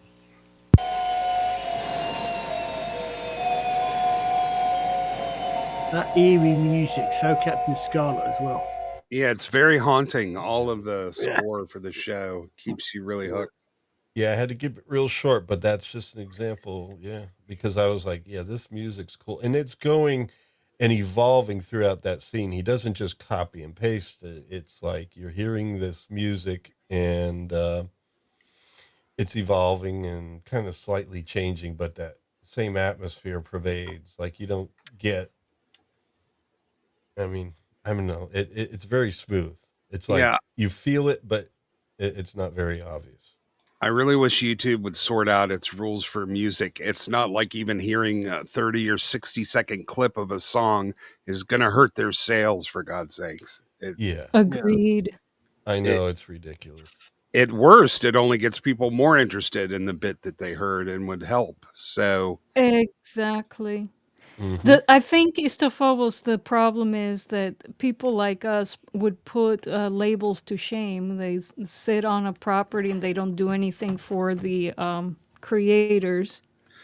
uh, And so, Yeah, yeah, sounding great now, by the way, Liza. yeah, you do. That's exactly what happened to Star Trek. There was a fan film that looked better than any of the shows they were making called Axanar. And so CBS and Paramount went and shut them down Yeah. with a legal thing. You can still see the prelude to Axanar on YouTube. It looks amazing. It puts And CBS to just shame. just yesterday, I got a claim from a video from over a year ago. Someone claimed copyright on this recording of Bert Vandenbrink playing the Hammond Nova chord, and he was playing the song "We Will Meet Again." We shall meet again. Uh, it's something like that. It's that one that Vera Lynn made popular. Uh, Uh, it no rhyme or reason, man. It just yeah, but no, the thing is, what happened probably is that person that claimed it took that recording and put it in their own music or something like that, released it somewhere, and then it gets claimed copyright claims on YouTube because it wasn't Bert Vandenbrink. right. I mean, it wasn't the person who recorded themselves Yeah, playing that Nova chord. I It was remember somebody hearing. with 76 subscribers. So it's like, okay, I think I know what you did. So we Yeah, contested it. I remember hearing reading something about there are YouTube channels that specifically go around doing that. Hmm. You'll see yeah, something. scammers. Yeah, It's a business model now. Yeah. yeah. Scam model, I would say. Yeah. Go And get a YouTube real does job. nothing. Yeah, YouTube does nothing about these people caught making false claims, and the distributors do nothing to oversee what's being uploaded for them to put content IDs on. So it's just laziness all around. I mean, the rest of us have to spend money on the core offerings of our business, but YouTube and the whatchamacallit, these distributors don't. Kind of important, you know, to get Well, that right. well, But of anyway, course, yeah, they don't have a. Ah, yeah, you know what? I'm not gonna say yeah. anymore. It gets me so No, no, angry. no, no. It's perfectly fine. Yeah, yeah. it's the struggle that we have to deal with. But I all we can do as people that are doing streams, content creators, is just that's what I said. I was thinking of clipping it out, and I was like, no, we got to stand up for this. So I basically, contested it. Well, at least we can contest it on YouTube. All right. Hmm. YouTube, there's an avenue for it. And now they've made it really easy. Not the same on other platforms. In fact, on TikTok, it's impossible. Elijah just It's quit TikTok. disgusting. I left that disgusting platform.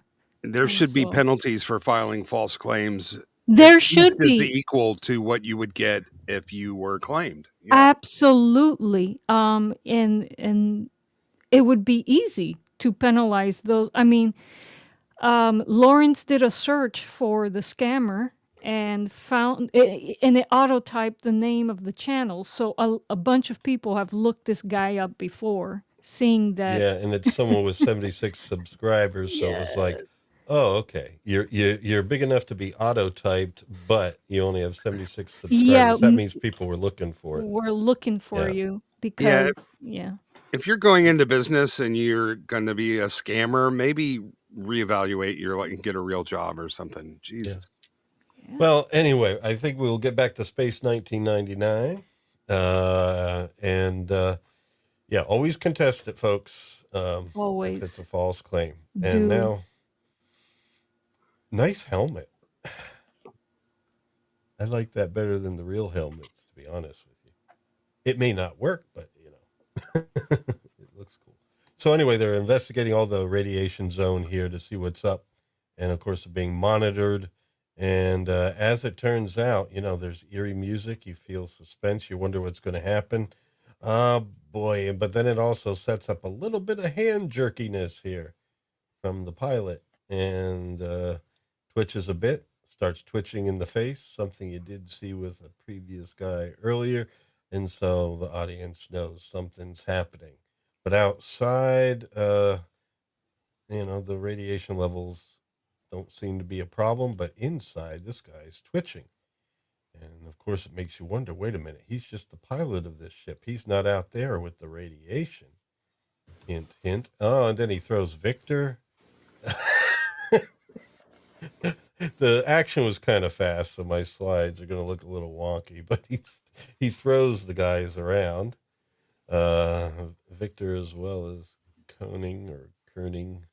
And then he decides he's going to break a glass window in space or on the moon, which is not great. And so gets pulled back from that. And there you go. There's your gun.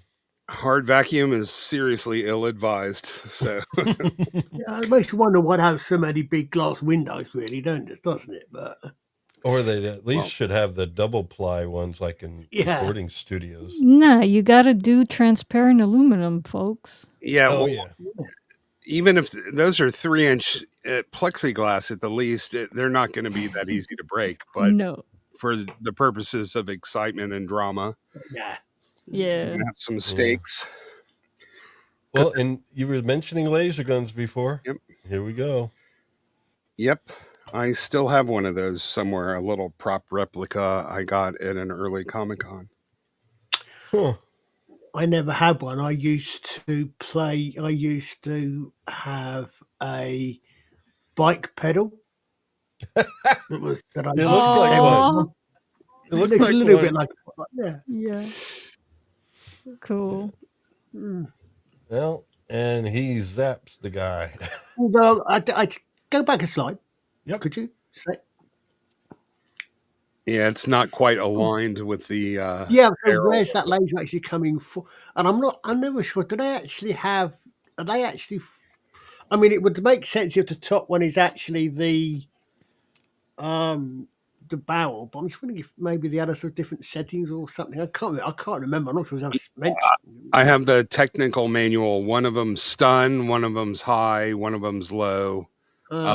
So presumably the laser would come out of any of those four or points or emitters, Yeah. I think they're called. And being as it's a laser, presumably it would just be mirrored down. They would say, okay, well, fine, it can do that because it's light, it can be mirrored down, which makes sense. Yeah.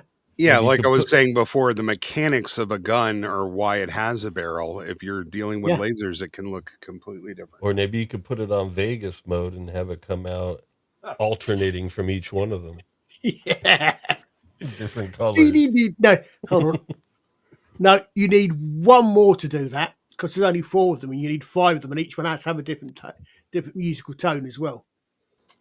Oh, yes. Close Encounters of the Moon-based Alpha kind. Awesome. Oh. John Williams. That would be a cool movie to cover. Yeah, we got to do that sometime. I mean, the reason why we're doing one episode at a time here is because, for at least a few years, we'll have Babylon 5 to go through, and we'll have some Space 1999 and some UFO. I mean, that's the thing. I don't want to say goodbye to any one of these series, so that's why I do one episode.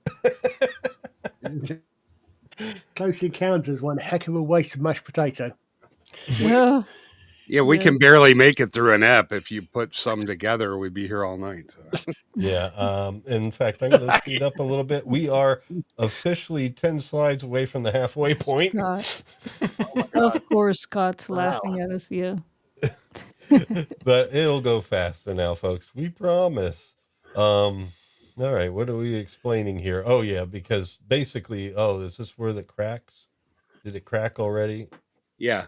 Yeah. All right. Well, they closed the door, so they were fine. And so they're,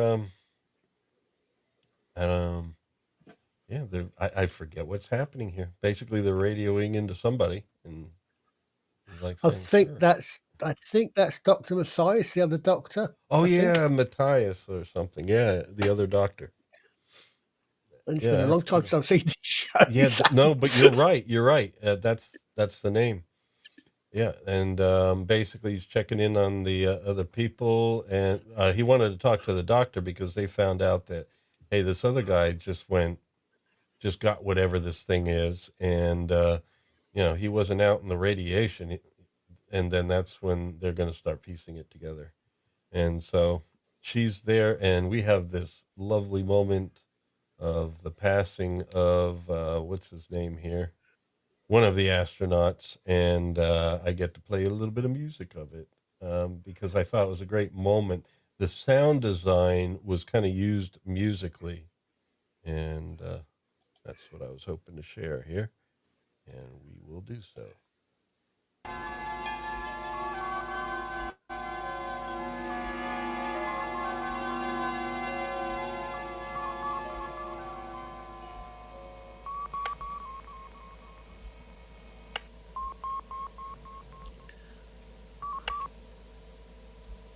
Yeah, I mean, I had to use a small clip, but basically, you had the strings kind of transitioning into the electronic sounds, the pew pew pew pew pew, the pulsing sound To of the. preserve his dignity. Barbara Bain was just perfect casting on this as sort of as severe and as she can be. She's actually more warmer and inviting than her character on the Mission Impossible series. Cinnamon Jones was very icy. She's got at least a little bit of a doctor's warmth in this show, but I do think she's perfect for the role. And Liza, what did you say about preserve dignity? It just seems to me, I don't know, that scene reminded me of Dr. McCoy shutting down the life support of his father in Star Trek 5. Oh, okay. Same motions on red buttons, similar Yeah. sounds, and so Cybok asks him, "Why did you do it?" And Dr. McCoy says, "To preserve his dignity." Okay. That's cool. That's cool. Yeah. Carbon copy seed. Yeah. I don't know.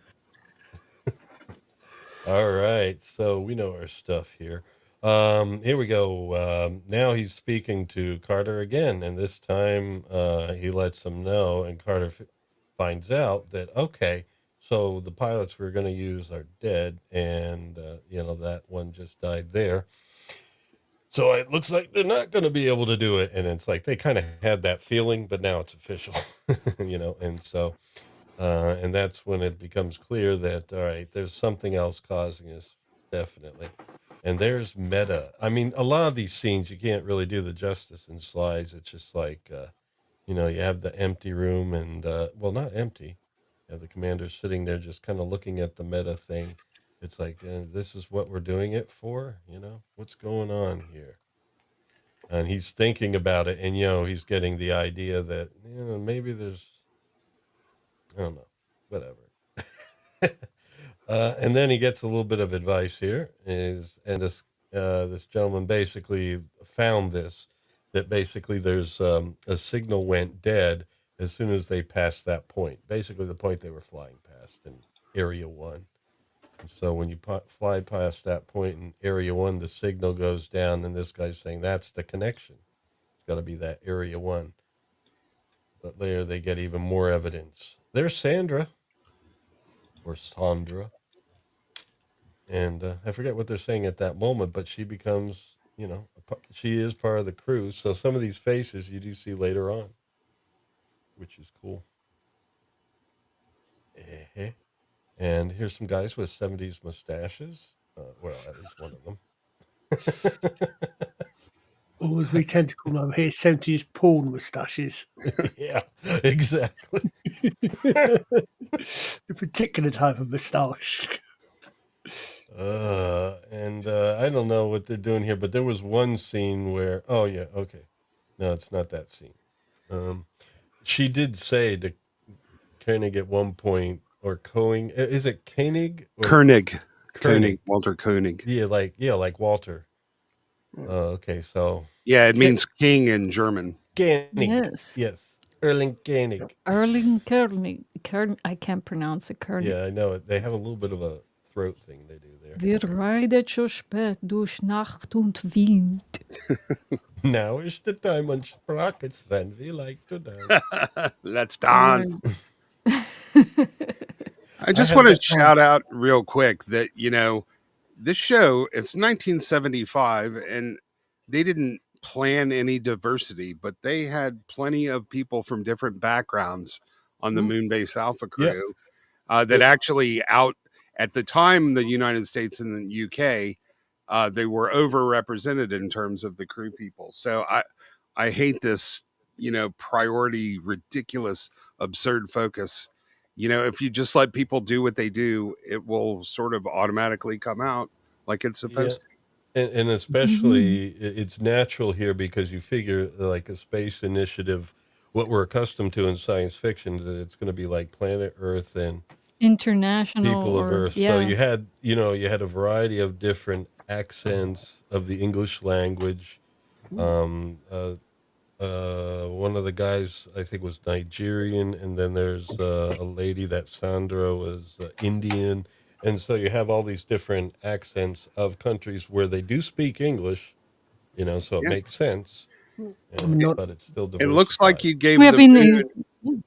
It looks like you gave the moon an icon spot, an avatar spot for like. There's 5, no, 6. Well, I mean, it's not only that, but even they went even further. You just look at the names, even the names Benesh, Sandra Benesh, clearly not an English name. Steiner was, you got Germanic names, you got North, one of was Norse, was it? You've clearly got even the names hint at a not just English or Anglosphere origin for the characters. Hold on, I got Swappers is insisting on staying in the chat. Is Mike still with us? No, he's not. Mike is in the chat. He had a hankering for ice cream, so he's Okay. gonna hang out in the chat. Well, Swappers, Could've if bought the you rest of want to one. come on, you can. All right, so let us move forward. Swappers wants us to move on. All right, here we go. Enjoy your ice cream, Mike. There we go. And so what they're doing now is like you see a team thing now, because they're all like discussing this thing, trying to find out. They already know the problems with what they were thinking before, and they already know what it's not. And so they're trying to kind of like pull together what it is. And they've I think they've noticed that it's like no, Victor hasn't brought out the device yet. So yeah, they're basically beginning all sorts of investigations with small TVs, and then they notice, look, magnetic stuff. So there's magnetism out there, lo and behold. Okay, here's where I have to come in and be that guy. I want to point out that the standard model of quantum physics actually was developed early 70s, but sort of codified about the same time as this show came out, which means when they were writing it, it wasn't very popular. But the fact is that magnetism isn't a thing that stands alone. It's part of the electromagnetic force. And its gauge boson, the force carrier, is still a photon. So it's not really there's no magnetic radiation that's separate from electrical radiation. That's why they call it electromagnetic. However, yeah, it's still a really cool way they did it for the story. And at this point in time, the general public wouldn't be expected to understand that electricity and magnetism are the same thing. So It's only coming out in the 70s. That's interesting, because I remember there's one of the Robert Heinlein books And he combines that with gravity. So he's got electromagnetic, electrogravitic, and magnetogravitic forces. Yeah. Um, Yeah, but is there anything Trying in to the get the idea story? of the voice number, but this But is was like, there anything in the story that they said wrong? I don't Well, think they said that it was just magnetism. Well, they they said the word magnetism, but well you could see electrical stuff going on. right, but they were calling it was the magnetic radiation that was messing with the astronauts rather than but it's all the same thing. It is, you know, like Mm, it's not going to hurt my enjoyment of the thing, and I thought it was a really clever way to establish that, but you will never find a magnetic field without an accompanying electrical field and vice versa. That's how right. the things work. So when they say it's magnetic radiation, in a sense, there's no such thing. But Mm-hmm. um, for the story, it works very well. They were looking for, standard radiation and weren't looking for, magnetism. So Yeah. in a way, I still think it's kind of cool. Yeah. I guess they were looking for the particles. I don't know what those are called exactly. Free radicals? I don't know.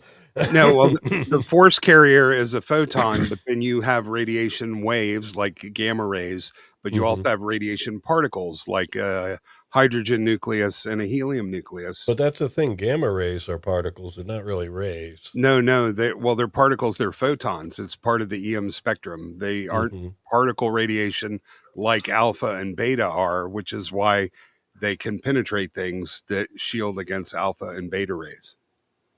Okay. It's all, when you really look down to it, it's all the same stuff, Hmm. whether, because it's all made of quarks and bosons, but, you know, it's a sort of, I think you mean it's made of quarks and ROMs and negases. Well, we're just looking at a little tiny bit of And brunts. an Don't elephant's forget body. brunts. And bronze, And yes. yeah, yeah. That exactly. what how Carl Sagan explained it. Yeah, we're The still brunt looking at particle. an elephant. We're just seeing a leg or a tail and don't know Yeah, what the whole thing Oh, looks did that's like. Carl true. Sagan come up with it? I've always wondered, but I've had that in mind for ages. That analogy. Didn't realize it was Carl Sagan that came up with it. Yep, No, yep. oh, I Well, think it was in Cosmos, right? yeah, Yeah. but yeah, that may well be where I heard it in the first place. yeah, but So, that analogy is ancient. It's part of yeah, Yeah. like ancient Indian and Chinese yeah, philosophical treatises. Ah, so that's where Um, he got it. Okay. yeah. um, It may well be where I heard it. Probably um, sake was but Cosmos. but despite what I said, you can have detectors set for one type of radiation that will miss another, and they Hmm. generally didn't consider strong magnetic fields to be harmful, so it still works. Yeah. And the way they were starting to notice this was it was getting hotter there, but the radiations they were trying to detect weren't going up, Yep. so. But either way, more stuff going on usually means more heat. And I'm trying to think, but it's not working.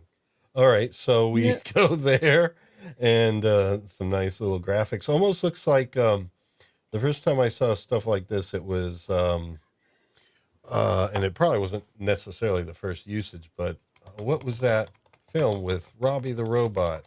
Forbidden Planet. Forbidden Planet. Yeah, Uh, yeah. They used this kind of stuff, but it was like not as not as bright. So the camera goes out. Camera one goes out, and then here we go again. So these radiation storage areas are all heating up with magnetic radiation that knocked out the cameras. And then we see a flight up there. And what do we have going on? Another helmet. That's a different one. I don't, for a moment there. Yeah, that's the It's not as face you, mask. as you just got the visor open. Yeah, the visor's up. Yeah. Rock and roll, man. And yeah, there's a ship flying above it, and the arc takes a whack at the ship, and he's like, "No, yeah, it doesn't feel good." And so I'm not sure what happened. I think that was a ship there to the right, that little explosion. Yeah. And so now this is another vessel that basically is landing. And I think this is the one bringing Simmons. I'm not sure. We'll see in a moment. But yeah, Well, go ahead. calling it landing is being Oh, generous. no. Oh, okay. I forgot where we are. I get lost in this stuff. Yeah, no, that's what did Hera call it, Liza? That's a really interesting landing. Yep. All right. And Rebels. mhm.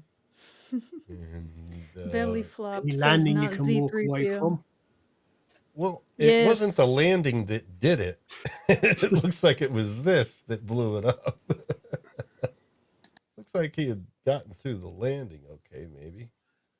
All right. And then what do we do here? Oh, and then you can see it from the base. So you get a little bit of perspective.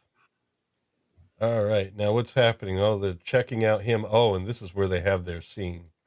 This is where they have their scene where she's like, we need more answers. We don't need more heroes. And then he says, I didn't know you cared. I was like, damn it. What? Oh, what a great comeback. It's like, yeah, I was thinking, what? Wow. She doesn't. She doesn't at this point in the You- story. No, she does. She actually, I remember those lines. She says, yeah, that's what I was thinking was like, you guys know each other well enough yet? That's what I was wondering. Did were they trying to imply that the characters had a history? Because I don't think a professional would talk to another professional that way. I I seem think, to recall they worked together in some capacity before, yeah, but I could be yeah, wrong on that. Oh, I, okay. I felt like they were trying to set up a past love story between the two of those, because that was a I, weird response. Yeah. if I remember right, I think that Koenig worked with her and also knew her husband, which we don't find out she has until later on in the series. I Mm-hmm. don't think. Oh. Oh, she's been hiding it, huh? Oh, okay. Well, Well, it's interesting. if I remember right, I think we found her husband was on one of the initial meta probes and went missing, I think, or something like that. I know Okay. I know her husband had gone missing. Oh, Zaha Doom. Yeah, kind of. It's hard to Actually, say. not bad analogy actually for that. Actually, yeah, a bit Zahadoomish, yeah, actually. Given Well, that's where all inconvenient relationships go. You need to move forward.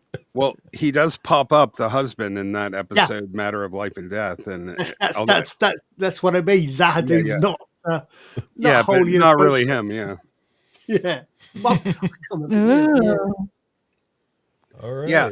I hate to use the word creepy, but there's definitely a vibe about this show that is a little unsettling compared to many straight up sci-fi shows. It's definitely psychological horror aspect of That it. was the main. Yeah, I mean, I was, episode 2 did let me down a bit, and then 3, when it was Anna of the planet Etheria, I was like, okay, it's going to get interesting now. And then the 4th one, and it's like the planet of no fear. That was pretty cool stuff too. So, yeah, it definitely does have that vibe where you never know what's going to happen next.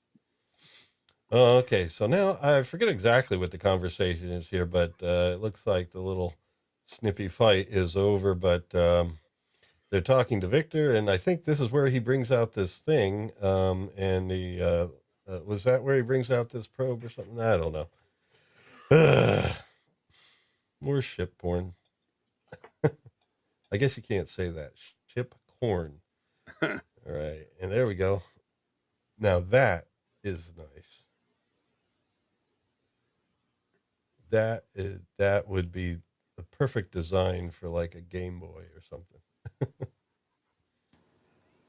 Alrighty. I don't know. Did Atari controllers No, Atari controllers were a look like that? stick and an orange button.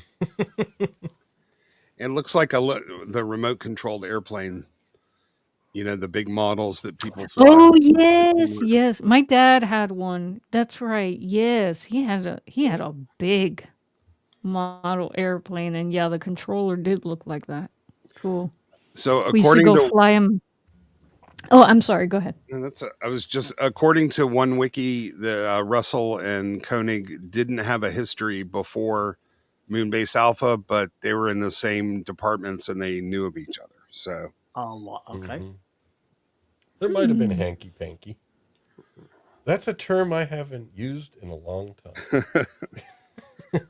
Now this actually is a remote. I forgot to like set up what's going on here. They're setting an unmanned craft over to Yeah, investigate the a area. drone. Okay, Well, cool. it's bigger than that.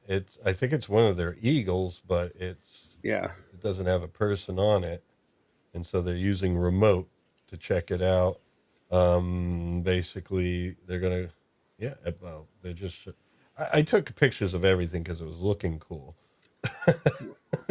yeah, it's an odd thing to do though, since they already know the cameras will be knocked out at some point and presumably the signal too. But yeah, they didn't want to send a person. So Yeah.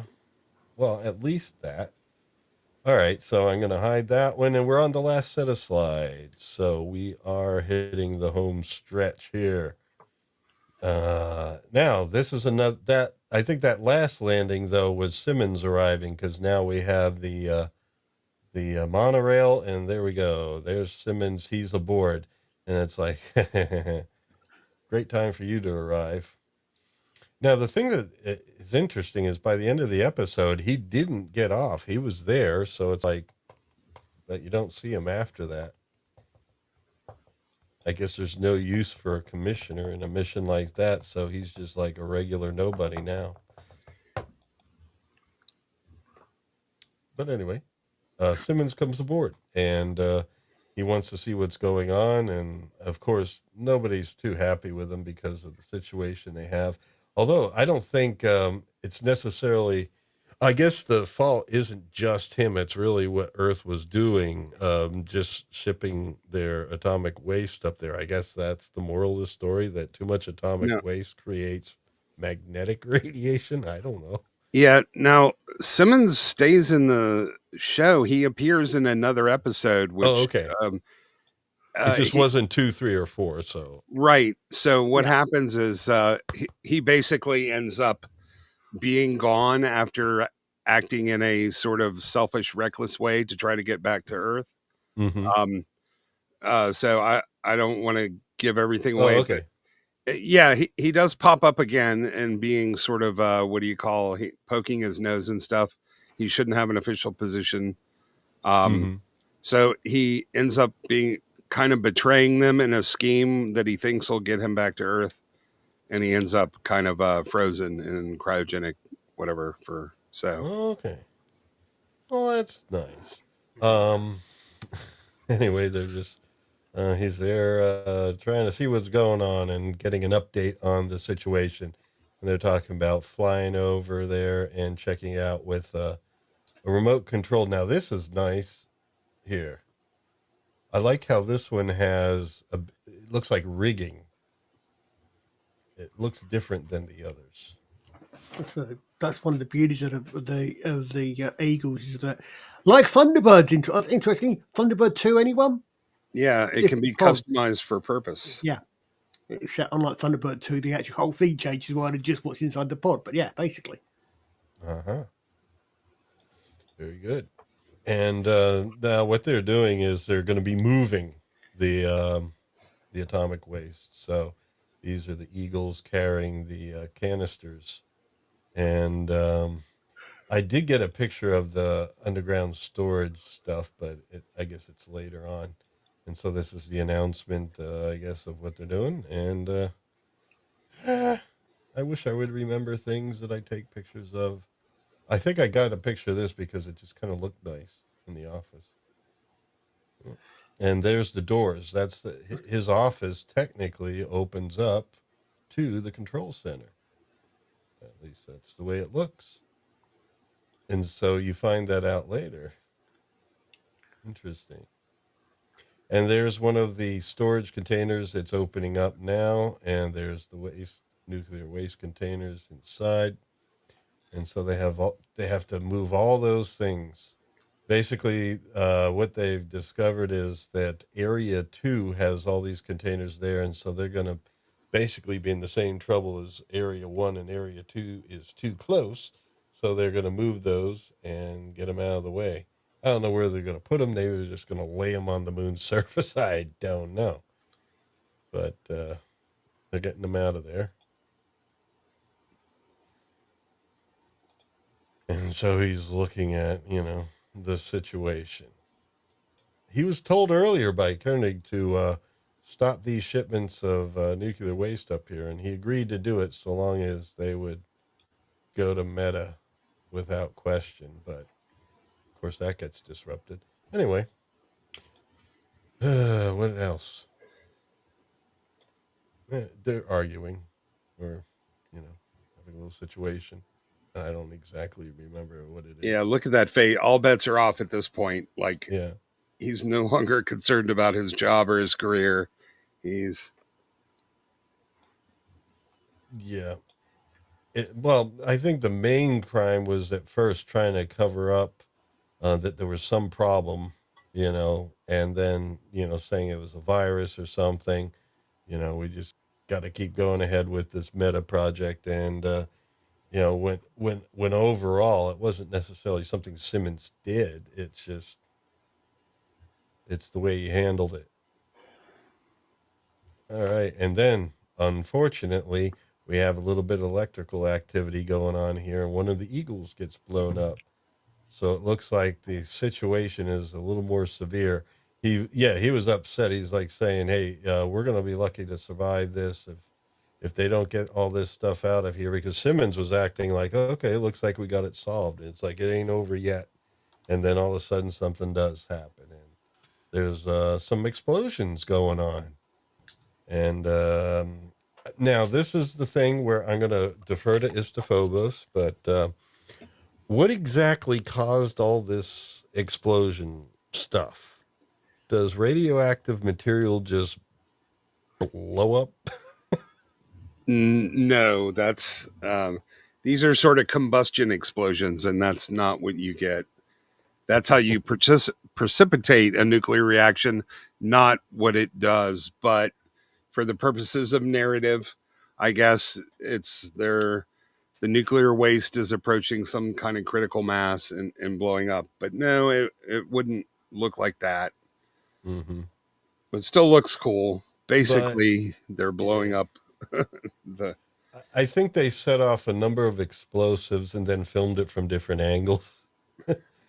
Because I saw some things like, wait a minute, I thought I saw that one before, but it was slightly different angle. Well, they do that with the effect shots all through the show. You can see, which is really common in older sci-fi. The Viper shots in Battlestar Galactica are always the same. The Buck Rogers, little whatever those ships are called. So, it's very common to reuse effect shots. You look back at that. That's something that the Andersons and that had quite a bit of experience of. As you can see, their models going all the way, going all the way back. Their model work was very good for the type. Mm-hmm. They were used to miniature. Because they always, the one thing they could never get. They said they could never get right, that never works, is water. Right. Water does not compress, so you cannot get the right effect from water.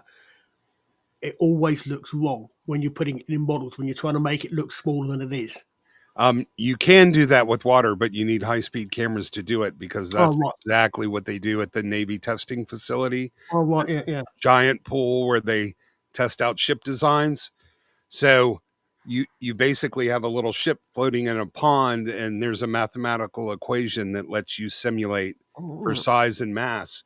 So when you slow it down with a high-speed camera, it does look just like a ship going out on the ocean, but not practical for the television effects people. Yeah. Wait a minute. Is this correct? I mean, I can't see the chats too well because that's where my slide controls are, but I saw the beginning of that name. Is there someone called not Z3PO? Yeah, which I assume is C3PO. Oh, okay. But if you guys see something there you want to highlight, please shout it out, because I don't see them, or I just see a little snippet, because the viewers don't see it, but my slide forward and back controls are right on top of that in EV mugs. So I can't see what people are saying. I'm relying on Mr. Cullen and Mr. Phobos here. Yeah, well, Z's essentially right with that kind of radiation. You get a lot of heat, a lot of buildup of radiation, but you don't tend to get explosions and combustions until you need to compress the material to reach a critical mass physically, where the neutron decay happens faster than the material is able to expand. So, but again, it's nothing worth nitpicking. I think for the purposes of the show, it's quite good enough. Yeah, I mean, it is about pretty much a traveling moon. Yeah. It has to have something that's going to have the actual kinetic energy, if you will. I mean, I think I'm using the right phrase there, to actually push the moon out of orbit, doesn't it? Yeah, I mean, it's moved her. Yeah, and that scene where the moon base and the giant glow on the horizon, it's kind of iconic, man. I remember, I could visualize that scene for years after the show ended. Yeah. That one, that's just Yeah. beautiful shot. Yeah, and so someone goes through glass here. That's gotta hurt, and she gets moved.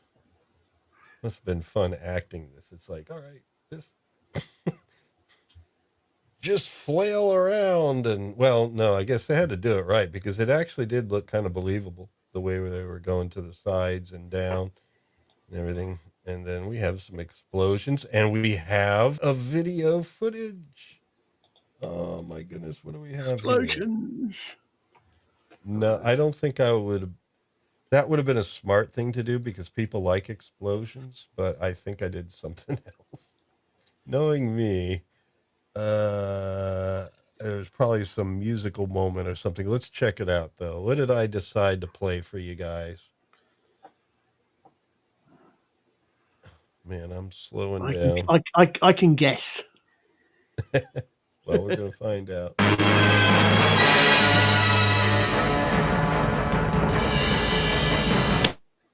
That's it. Of course. Earth, go away. So theoretically, if it's going down that way, that should be the side of which the explosions occurred, shouldn't it? We're pushing it away. Yeah, I don't know if it was. They didn't. I guess they didn't really show shots of the explosion taking place on the side that it should have, unless it was kind of further down over the horizon there. Yeah. I don't know. But, let's not get too picky. It's just trying to show blow up stuff, Earth getting further away. It's 1975. It's 1975 Gerry Anderson. Who cares? Yeah. Yeah, I have a few bits of trivia if you're interested. Go ahead. So, on one of the things, after they filmed the planetary devastation scene, Martin Landau, Barbara Bain, and Ziana Merton had to spend 20 minutes outside coughing to clear their lungs of all of the dust and crap that they inhaled during the storm. Also, the comm locks were real. That is a real little tiny CRT screen from the Panasonic TR001 television that was released in 1970. A little inch and a half TV screen. Wow. No one expects a spatial inquisition. The real thing. No one expects it, but you get it. Wow, that's pretty cool. I didn't know they could do that. Like an inch and a half TV. 2 inches, inch and a half. I mean, it looks about, probably more like in 2. 1970. Well, I remember these tiny I little know. TVs my parents used to. They were pretty small. They you know. must have gotten that technology from the moon people because 69 is, or was it Yeah. 67? Well, No, the thing is, 67 is when Floyd went to space. 69 is when, yeah. well, the screen was that small, but the rest of the TV was the size of a briefcase. They couldn't make it work. Yeah. Yeah. Well, if I remember right, the other end of the comlock was well a lock, wasn't it? It was open the doors, if I remember right. The remote Yeah. door opener, effectively, or lock, I It was suppose. a sonic screwdriver. It had a variety of functions. Yeah, magic wand, yes. Yeah, but in the show, it was actually a very multi-purpose tool. It had security functions, communication functions. Did a couple other scenes that fail eluding me at the moment, but I'll remember. Yeah, it was a very cool thing. Victor's on his back. And so is Helena. She's on her back. Yep. Because the moon is moving and they're all floored. Reminds me of a Radiohead music video where people. Yeah, you're rolling on right. the ground. Yeah, so I see what you mean, Esther. Yeah, by definition, the energy must be coming from behind them, which means it's pushing. And since the moon is facing Earth, yeah, that should be pushing them towards the Earth, shouldn't it? Well, Yeah, but this station starts rotating away in this scene. It rotates further away because it's supposed to be thought of as associated as a space dock with Earth, I believe. I think that's what they were talking about in the news report later. The space dock, as they called it. In this scene, it's rotating away. So the moon's moving away, but this obviously And it came back isn't. in 150 years. It came back as Gateway Station, when Ellen Ripley recovered. Oh, maybe not. And it kind of flies apart here. That's the space dock flying apart. And then Why? something explodes. Why is it flying apart? I don't know. I They mean, decided to do it. it's the well, yeah. gravitational, the abrupt The change of centrifugal gravitational force? force. Yeah, so it's Yeah, tidal, yeah. yeah, true. Tidal forces, which means Yeah. the side closest to the moon is going to want to Yeah. move significantly faster than the side away from it. I was thinking there's Oh, no air in yeah. space to make the resistance, but of course, yes, you said the tidal forces would do that. Yeah. And so, Or it's Gerry Anderson, of course, is an explosion. yeah, just like if you fall into a black hole, your feet will go there faster than your head. Oh, Flav That's is if so you go right. foot first.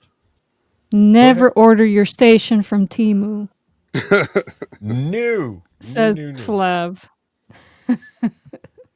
Nope. Good one, Flav.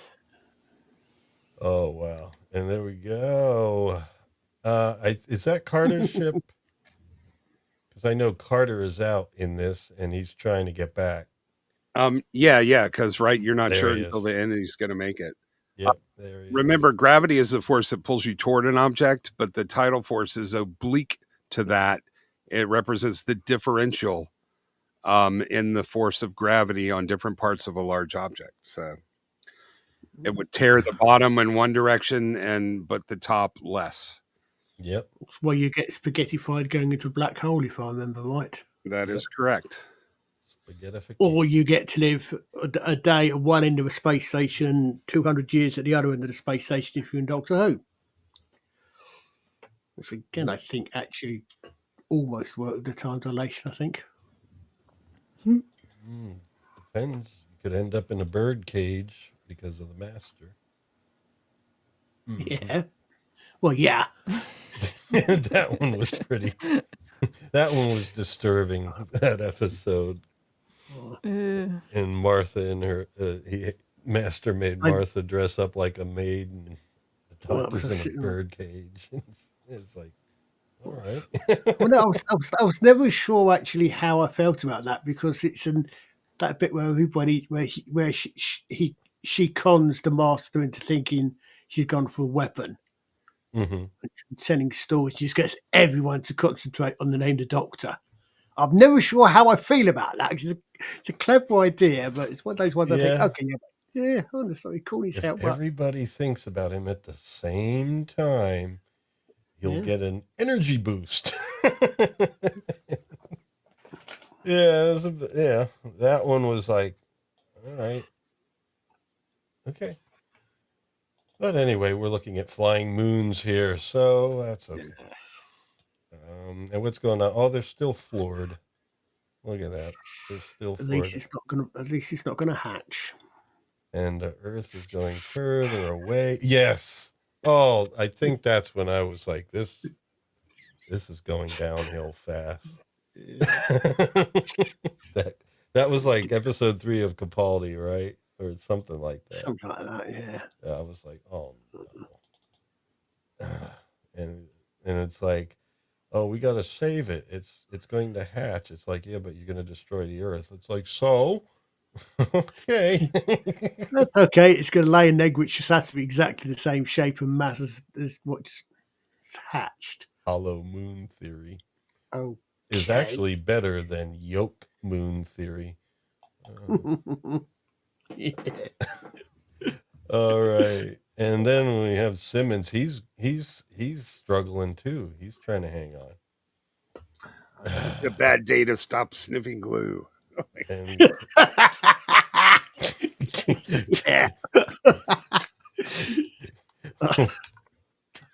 Koenig is trying to get to the controls because he really needs to answer Carter, because Carter's saying, what's going on? He's on the radio, and everyone's on the floor here. There she is, on her back.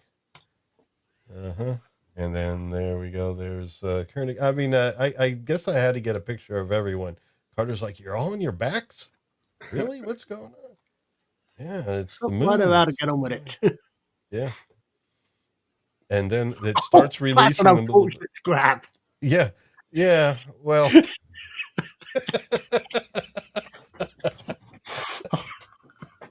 Well, he saw Barbara Bain laying on her back over there. So what do you expect?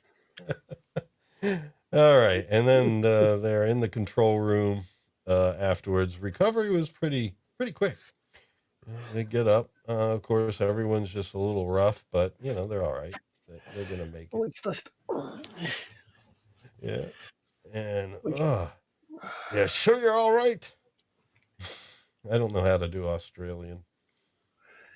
There'd be whales here. I was going to say it does make you wonder, but of course, once the explosion stops, the acceleration stops, and it's the acceleration that's causing the heavier gravity. So that's worked. Mm-hmm. Well, it's not just the whales; it's the water. Hmm. In fact, That's right. Admiral, there'll be whales here. Had to do it. Yeah, it was necessary. Had to do it. All right, we're in the final stretch here, folks. I know everybody's wanting to get to bed. Next week, UFO. I guess we're going to do the foundation of it, kind of like we did tonight, maybe episode 1 and a little bit about it and that sort of stuff. You might actually find, depending on what you watch, that you could do a couple of episodes.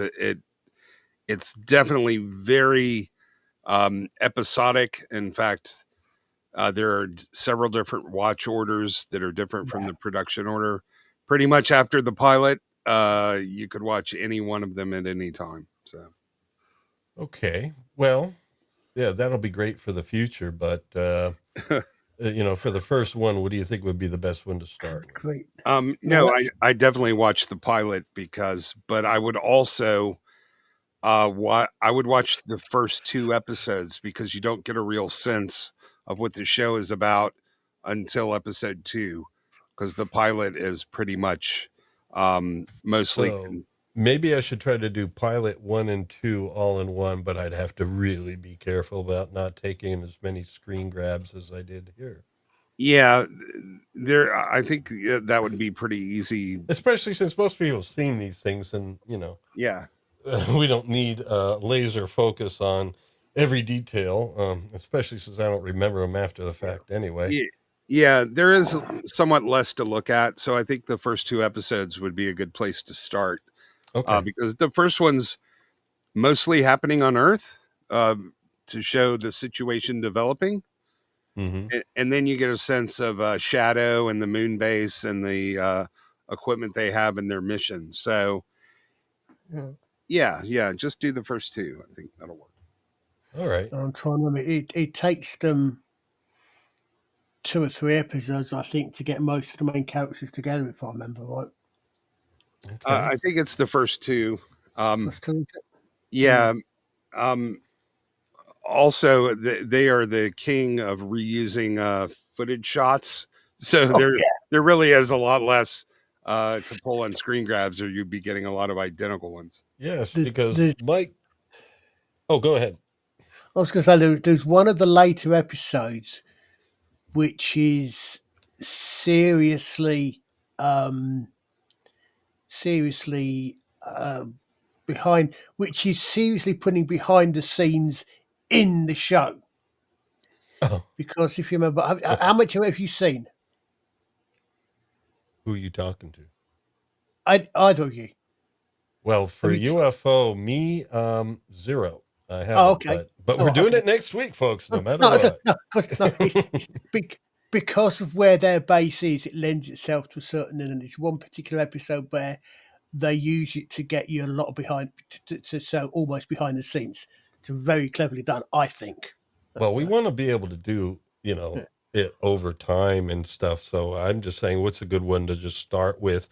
If it's episode 1 and 2, I could probably do that in one thing. How does the pilot fit in? Episode 1 is the pilot, I think, isn't it? The pilot sort of shows the fact that they are discovering UFOs that are invading Earth, and that they need to do something. It's all very top secrety, hush hush thing. Um, you see Ed Straker sort of pulled off of his regular military duties and given the mission to establish Shadow. But to the best, it's been a couple of years. I don't think they really do a lot as far as what Shadow is until the next episode, which is the secret headquarters of the alien thing, and you see the moon base and the ships and vehicles that they have at their disposal, kind of thing. And then they do bring in one more, the younger guy, the heartthrobby pilot guy. I think that's episode 3. I thought Yeah, I was Jill going to say. said she recently rewatched them, so Yeah. Jill might Yeah, Jill, remember if what you want to, episode. Jill, if you want to make a recommendation, what you think could go into one episode. We usually keep it to 2 hours, 2.5. Tonight, what are we doing? We're at 2:09. No, 2:29. We're at 2.5 as it is, but we're going to be finishing right up here, folks, because the moon's already moving. And yes, we'll see what the recommendation is. So, is that Alan on the view screen there? I don't know. It doesn't I matter. think it's Paul. Paul. Okay, Paul. How I you think it's doing? Paul How Morrow. you doing, Paul? Paul, what's going on? Well, you know what? We're moving away from the Earth. Basically, it gets radioed in, because otherwise they wouldn't know. We're moving away from the Earth. It's going fast, baby.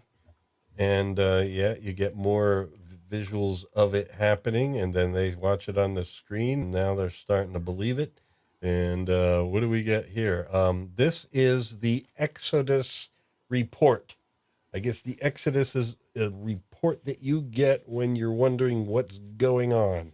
Oh, no, no. It's probably how should we go about fleeing or running away or make it not happen? I don't know. It's one of those It's things.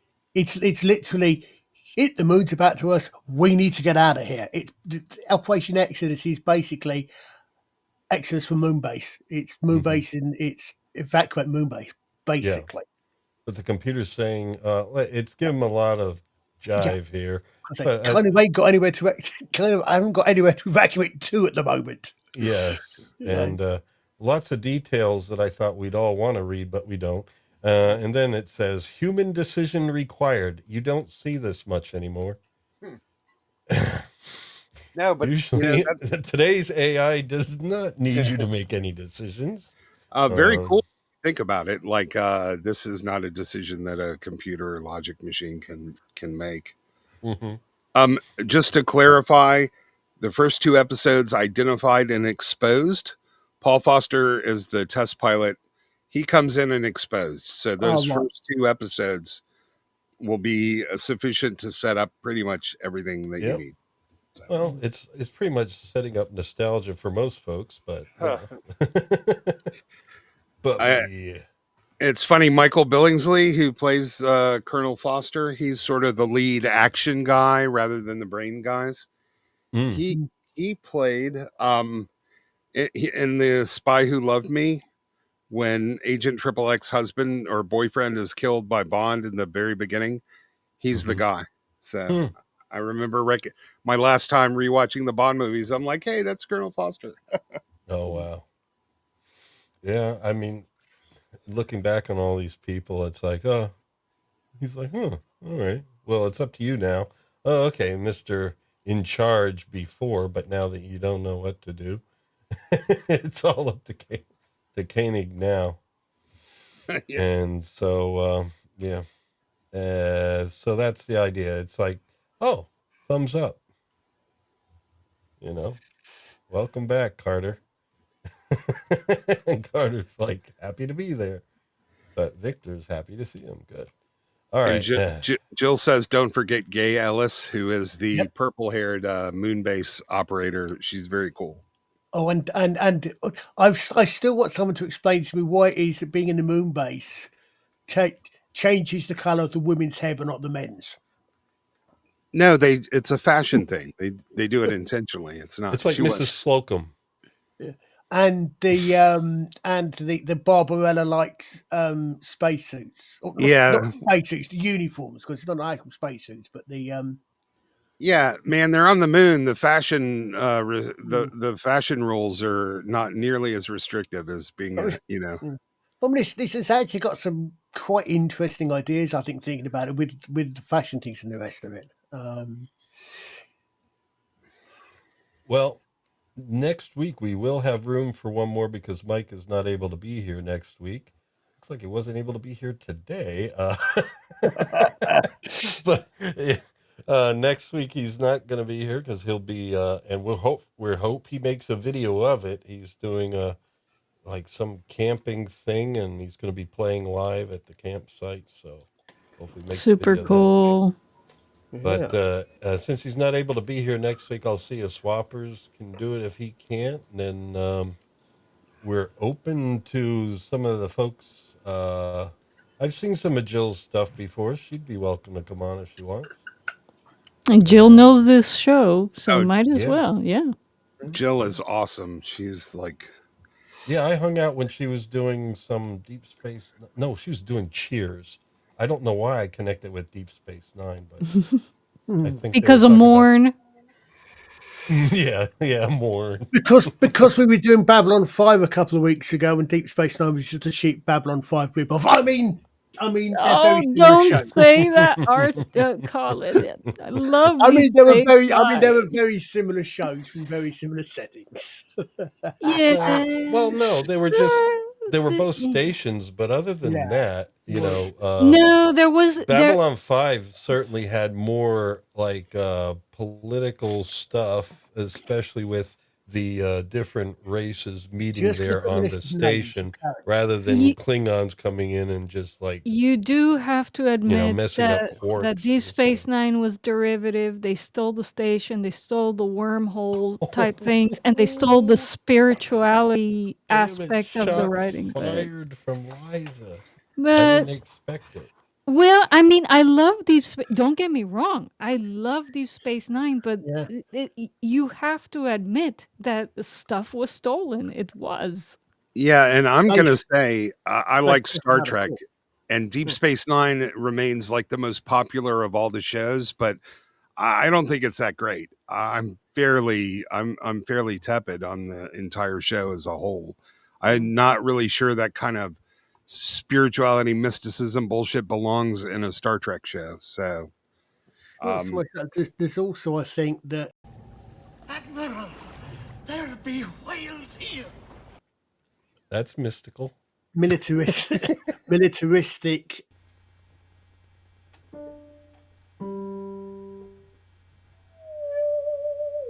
Brooks, though, he is awesome. Sorry, Yes. the reason why I keep clicking the wrong scenes is the display of scenes area isn't big enough for me to navigate it very well. So anyway, oh yeah, Avery Books is great. I mean, the ending of Deep Space Nine was just kind of like rough, but a little better than Voyager. Voyager is almost like end now. Man. Yeah, it was so sad. I was so upset. Yeah. I, Oh, I, Voyager I, was TV writers just taking regular everyday plots and trying to shove it into a starship 300 years in the future and 100,000 light years away. It didn't work. I think, unfortunately, You mean kind of like when Paris and Janeway became lizards and made out? God, there was yeah. some. Well, you didn't see that on Cheers, but I'm sure they copied it from somewhere. Well, the stories were that actually all of the Star Trek sequels had not particularly fantastic final episodes. I mean, Yeah. Next Generation was okay. Yeah. Yeah, but it was kind of DS9 disturbing. had It's some like okay, whatever. Troy all of a sudden starts bonking Worf, and then they play cards. Yeah. Oh, yeah, yeah, yeah. There's I mean, because they decide to go in 3 different time zones and all sorts of things. Voyager, they come back. Okay, Deus Ex Machina a little bit with Janeway, but Voyager, I think I think I would have liked them to do one more episode, which is basically where they. I mean, it's good. It's a nice little bit with Voyager. It's got some nice little callbacks where literally Janeway's last words in the in the caretaker, the first episode, set course for Earth. Her last words in the series, they come out, set course for Earth. Mm-hmm. Great throwbacks.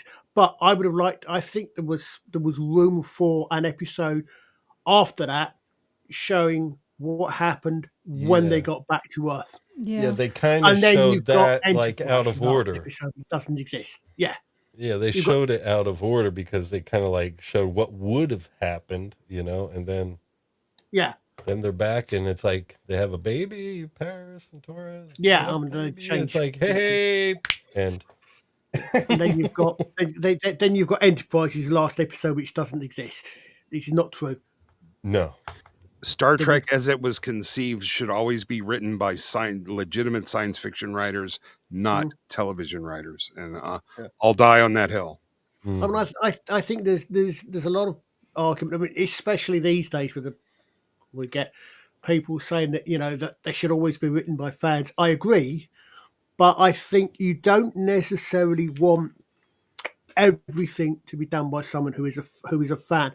Having a someone not necessarily in charge, but certainly with influence, who is not necessarily a fan but understands TV, is probably required, because if you just make things yeah, just by fans, I think you risk fanboying for everything. yeah, Which probably you probably want someone who well, yeah, but what about the people who aren't, who don't have an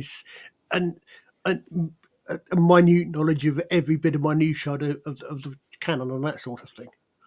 Yeah, yeah. you're right. They definitely should be written by people who understand science fiction. Yeah, understand science fiction and maybe aren't necessarily fans. There's a difference between being a fan and also somebody that just loves, maybe the concept or the idea and, Yeah, has a passion for what they do and want that story to come out great, and definitely, effective. but they're definitely Well, not written by someone who actively hates the ideas. Exactly. as a family of series, though, whatever their flaws, you got to give a you know what about the characters. And I Definitely. love characters from every single Star Trek except for Enterprise. I don't like anyone from there. But Well, the engineer it was just cool. the engineer, Yeah, the guy that died. the Spoiler. Floridian with the southern accent. Yeah. Yeah, poor guy. Yeah, what was he? All Tucker or all something? I can say is read the books. Mm. Read the series of Enterprise novels, which were effectively season 5, and they Okay. undo some of the worst atrocities of the finale. Okay. Okay. Yeah. No, they do.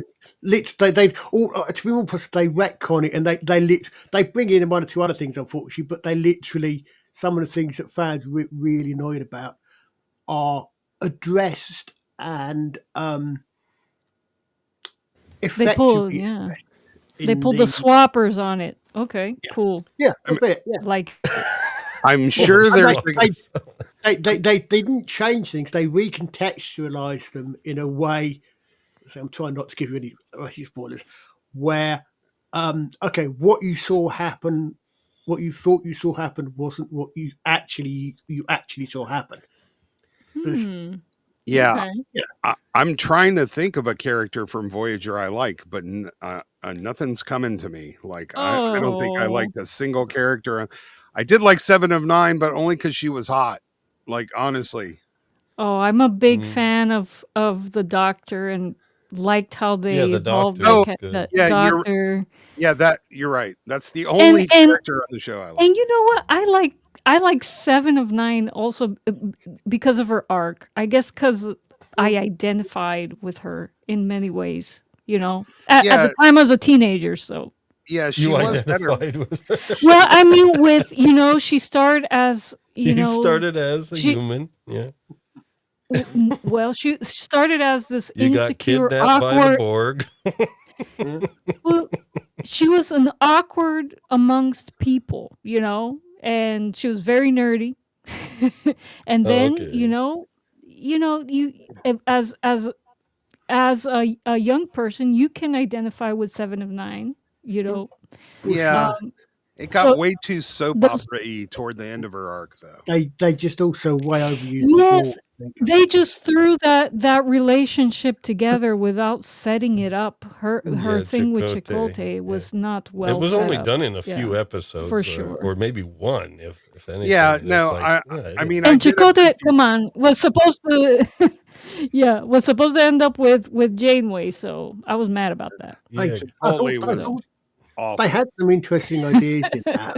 Plus, of course, let's not forget Harry. I've been on the bridge of a starship for 7 years, and I'm still a bloody ensign. Kim. Yeah. Yeah, well, they didn't know what to do with him yes, either, and they almost wrote him Yeah. out of Poor the guy. They should show. have at least given him 7 of 9. Yeah, they didn't know. And that would have made more sense. Yeah. I don't love too many people off of Enterprise too, but all the other shows I can, dozens of characters I like, but Slim Pickens, thank you for reminding me. I knew there was somebody, right? The Doctor's awesome. But he was pretty Yeah. much the only one. Yeah. And then on Enterprise, I love Bakula as an actor, but I just don't think he was good casting for that. He I was like what all they did. right. I mean, yeah, there was something. I don't know. It's the writing. It was the Like, writing. Yeah, He's you're more not of wrong. he gave me the vibe as more of a pilot than a captain. I just kept expecting him to get lost in time and keep swapping bodies in time. Oh but yeah, then- the time jump stuff. I was like, wow. no, I think He, Quantum Leap. he Oh, he okay. gave me the vibe. I mean, the he gave me the vibe in the early episodes that he could have been someone like a Captain Sheridan, and they just never. Mhm. Man, especially and- when they made him a bad guy later and making moral decisions, they were just trying to force some political stuff into the show, and I didn't like it. He was also a little young because, to be honest, most captains are, significantly older and much more experienced. So if you only have one warp capable starship in your fleet, the Unless- best guy's not going to be somebody that young. unless you're James Kirk and unless you're James Kirk in the remake movies of Star Trek, we would ignore those as well. Yeah, GTV. yeah. I think I that blocked stands those out of my for mind. Global Television, right? Yeah, I bet global television. And we're here to report to you that the moon is flying away from the Earth. I think you all noticed the earthquakes that we're having right now. So he's announcing that, and then they see they see like the interference and everything. So it looks like they're getting further away. Now here's the problem: unless they were moving at the speed of light, broadcasts from the Earth that are reaching them at some point are not going to all of a sudden like be too slow to continue to reach them. Yeah. You know It's what I not going to mean? fade out that quickly. Because it's like It's not going to weaken it's that the quickly. speed of light, you know. So unless they're going the speed of light or faster, they're not going to get out of range of these broadcasts that are moving out faster than them. Yeah. And there's I nothing to create interference in space. Well, maybe some radiation and stuff. Who knows? I'm sorry for going off on a tangent. I thought we were done. I didn't realize we still had Oh, 5 no, minutes. no. I'm just like looking at the screen, so I said, might as well finish this. We can go off on tangents. Hey, look, there's someone there on the second floor. There's someone there up in the upper left on the second floor. Yeah. Actually, 2 people. They must have been lucky to be able to stand up there. Everyone else has to be on the ground floor. Yeah, all right. And then, we have one more video clip. But yeah, Robert Picardo was a great part of Voyager. He's awesome. And I like the episodes they had in that Irish town That was a cute little thing they did. I like what was those. that called? Fairhaven? Fairhaven. As opposed to the Irish gypsy travellers in Yeah.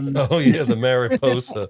Yeah, in a Spanish ship. I must admit, the only saving grace from that was, The and my brain redhead. is literally forgetting it. The guest actress, and I've literally just forgotten her name. It was on literally Redhead. Yeah. I'll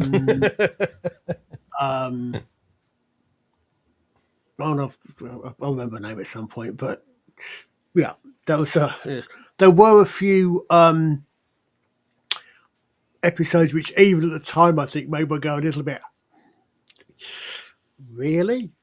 You know, these days they would be slammed appropriately for being Yeah. I mean, yeah. But it was but funny that it was called the Mariposa, which is what's butterfly in Landlord, Spanish. yeah. But it was funny. Oh my goodness. There you go.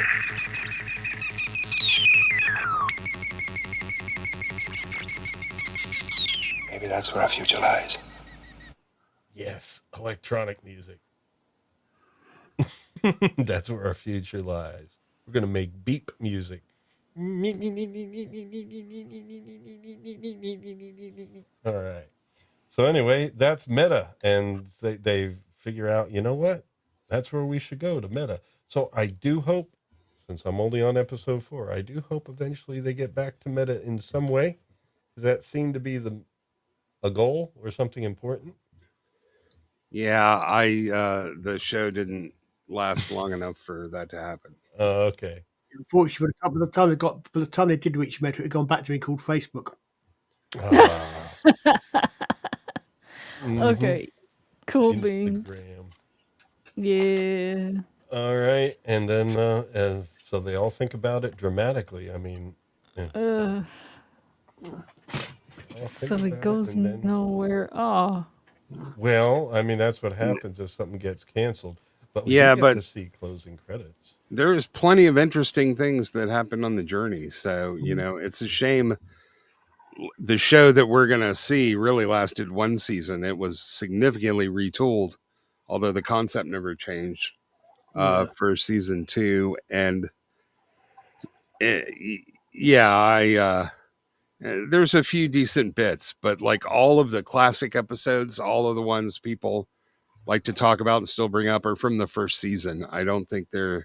That seems to be the case with Buck Rogers too.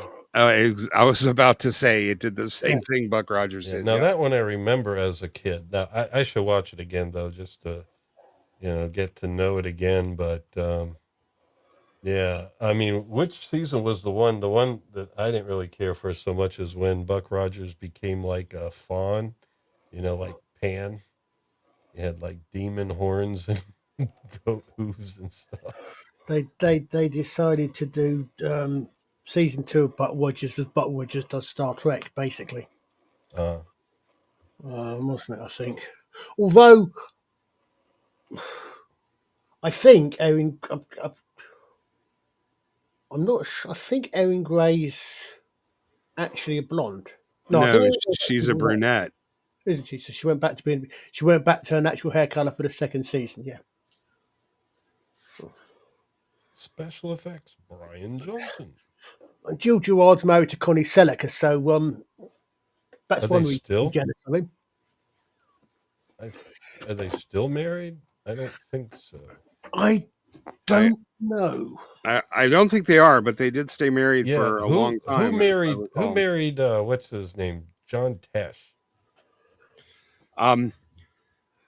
Oh, God, I remember that. It was somebody. It was kind of like Timu Connie Selica or something like that. Somebody like no, that. it was the real Connie Selica. They Oh, married okay, in all right. 1992. That's Yeah. like, I guess you could say by then she became maybe a more Timu-ish version of herself. Dude, that woman was gorgeous back in the 80s. Oh my Yeah. God. Oh, and the episode you're referring to, the Buck Rogers, is the Satyr. That's episode 7 from season 2, where he turns into essentially a satyr. Yeah. You said Yeah. a fawn, but yep. Well, I just the WC piece. Yeah. They changed it from a swashbuckling space adventure to a mission of exploration, and that was a really bad fit for Buck Rogers, especially. But Yeah. Was Hawk in both seasons or just season? no, just 2? season 2. He was the only cool thing Yeah, I about the liked him second as a season. kid. Yeah. There was one bit in season 1 where they had I actually think one of the best, if you actually understood it, in jokes ever. Where you've got Bucky's talking to, I'm not sure if this was the guy that was an ex-flame of Wilmer's or not, but he's talking to a guy called Come on, spit it out, man. No, but basically, he's talking to this guy, and he's saying, "Oh, I've been around for a long time." Yeah, that was the original Buck Rogers. Yeah, that was the joke. Yeah. Oh, I don't know. I've been back and forth. I've been doing this much longer. I've been doing this since before you were born. Okay, because That was yeah. Yeah, that was Buster Crab. That was from the second. That was episodes 2, 3, and 4, because all the normal pilots got sick from poisoned food, and they had to bring in all the pensioners to fly the ships. Well, actually, hold on a second. Sorry.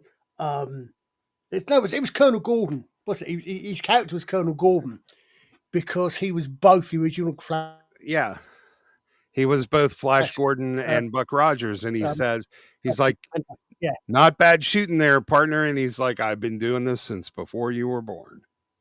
Oh, you sure about that? Yeah, that's good. It only really works if you know who the actor is.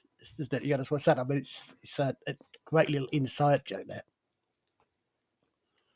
Yeah, I don't know, man. I got to refamiliarize myself with Buck Rogers.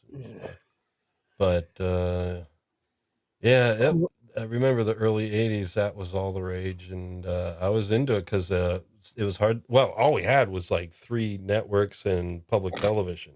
And it was hard to find any kind of science fiction. And I think, I didn't have cable. It was all antenna. So I didn't even get Battlestar Galactica. Did you have the little clump of tinfoil on top of your UHF loop? Trying to. By the time I was in 4th or 5th grade, we actually did get a rotating antenna, so you could actually use this dial and change the direction it was pointing. But not the little ones, a big one. It was actually a motorized outdoor antenna. And so we could do that, but none of the VHF stuff had a lot of these cool shows. All my friends that had cable saw Star Blazers and things like that, and I only saw it when I was over at their house. I've always wondered which is the cause and effect, because I grew up in the 60s and the 70s. And is it just that because I'm a science fiction fan, all I remember is science fiction? Or was there a lot of science fiction shows or science fiction adjacent shows on in my childhood that I watched? No, I don't think there were any more. That must be just what you focused Yeah, on. it may well be that. Yeah, because I mean, the ones I remember, I'm not all of the shows, but I mean, we Well, got for shows like a lot of the things that you guys got in the UK either didn't come here or was just in limited release. yeah. Like so, I mean, growing up, yeah, there was Buck Rogers and on TV, and I don't remember other science fiction. I know that Battlestar Galactica existed, but it was on cable, so I didn't see it. Star Blazers existed, but I didn't see it because it was on cable.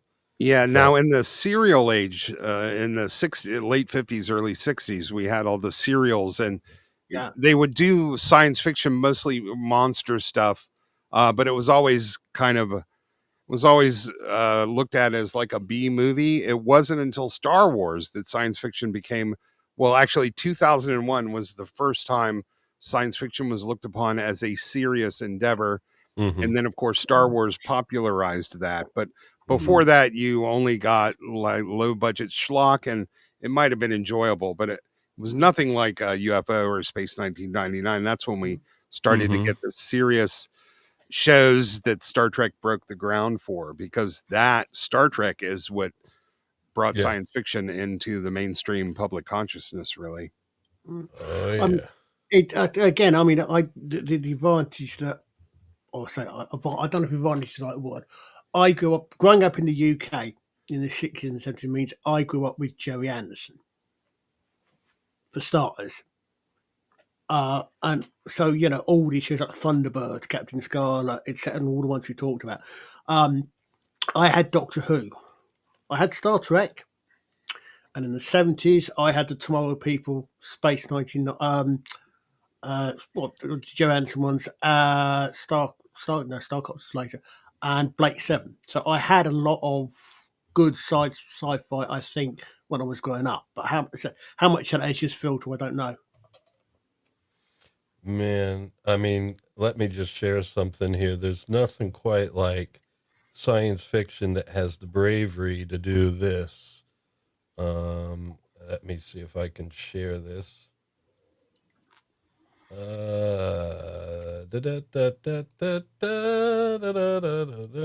Like bravery to share aliens like that, man.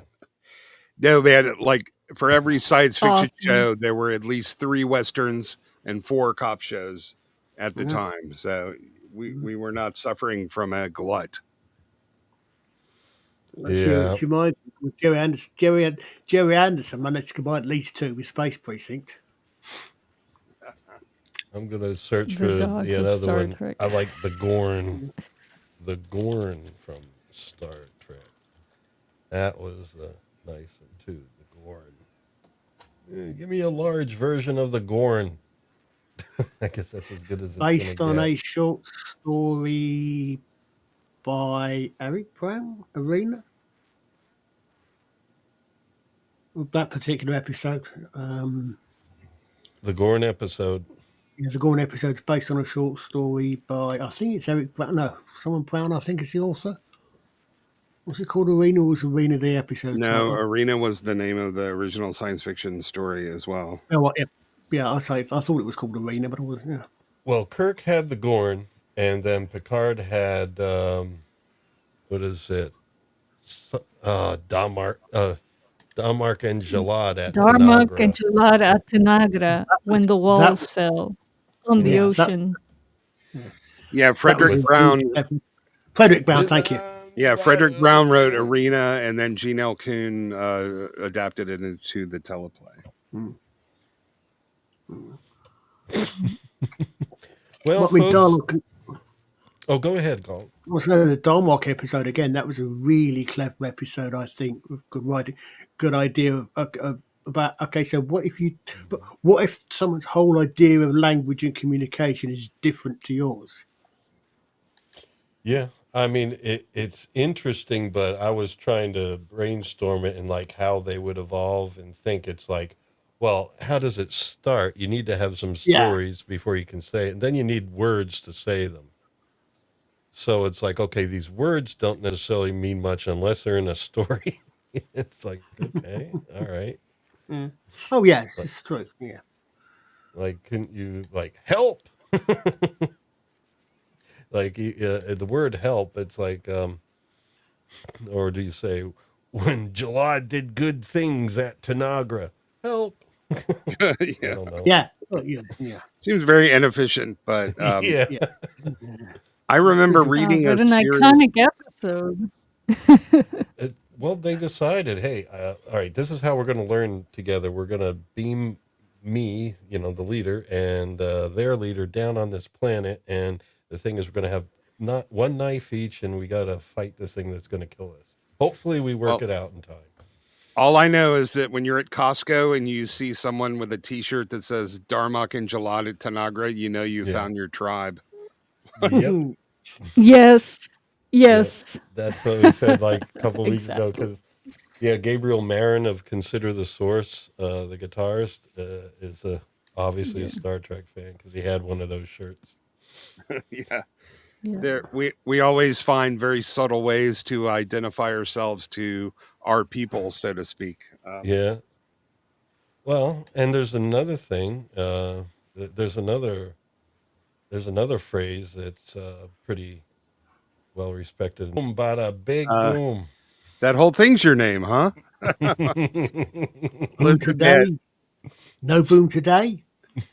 if I'm on a desert Boom island, tomorrow. Boom Right. tomorrow. Boom tomorrow. yeah, There's always boom No boom tomorrow. right now. No boom today. that Boom remains one of tomorrow. my favorite movies of all time. Oh It's yeah. definitely a contender for a desert island if I only get one, but it's Yeah. just so rewatchable. And I love Eric Serra. I don't know what you guys think about him, but Oh, he's we one of my. covered it. We did 2 episodes on The Fifth Element and Eric Serra. Yeah, Yep. that guy. I have 3 or 4 of his soundtracks. He definitely has a unique way of putting together a score, and Yep. he can do the classical as well as sort of like pop rock songs inside of the. Hmm. Yeah. Yeah, I just he's definitely like my top 5 composers of all time. Yeah, that was a Scott Hovid recommendation. Thank you, Scott. And Yes, Swappers Scott. even joined us for that. Yeah, but it doesn't mean we can't do it again someday. All right, I think we better wrap things up, but it's been really enjoyable hanging out with you guys as well as our chat. So, not Z3PO, stay in touch. Anytime you want to join us, drop me a line on X. Yeah, same thing, Z3PO. Do Jill. we get a prize if we can pronounce it? Yeah, maybe. Pronounce what? He says, "Okay, nerds, what is Treebeard's full name from memory?" He describes it. I don't think they ever say it right. It's in Sindarin, which it's very long and complex. I think. Does he ever actually say what it is? I don't remember. He's more of a nerd than I am. Oh, Was it in? I mean, was it Would in have the been in the books, Lord book. of the Ring? Did it make an Yeah, appearance in the movies? we have the director's cut of each one of those, and it's not in those. oh no, It'll Fangorn be is in the Sindarin name. But he has a Entish name, which is really long and complicated. Yes. yeah, something like that. It isn't that. No. All right. Yes. I think he's just saying yes. It is long. Yes, very, yes. Very long. Go away. Yes, Veer, go away. I think after UFO, we're going to have to revisit Babylon 5. That's why I'm doing single episodes so we could keep coming back and mix it up. All right. Swappers, Z's, Jill, let me know. Anybody that wants to join us next week, we do need one.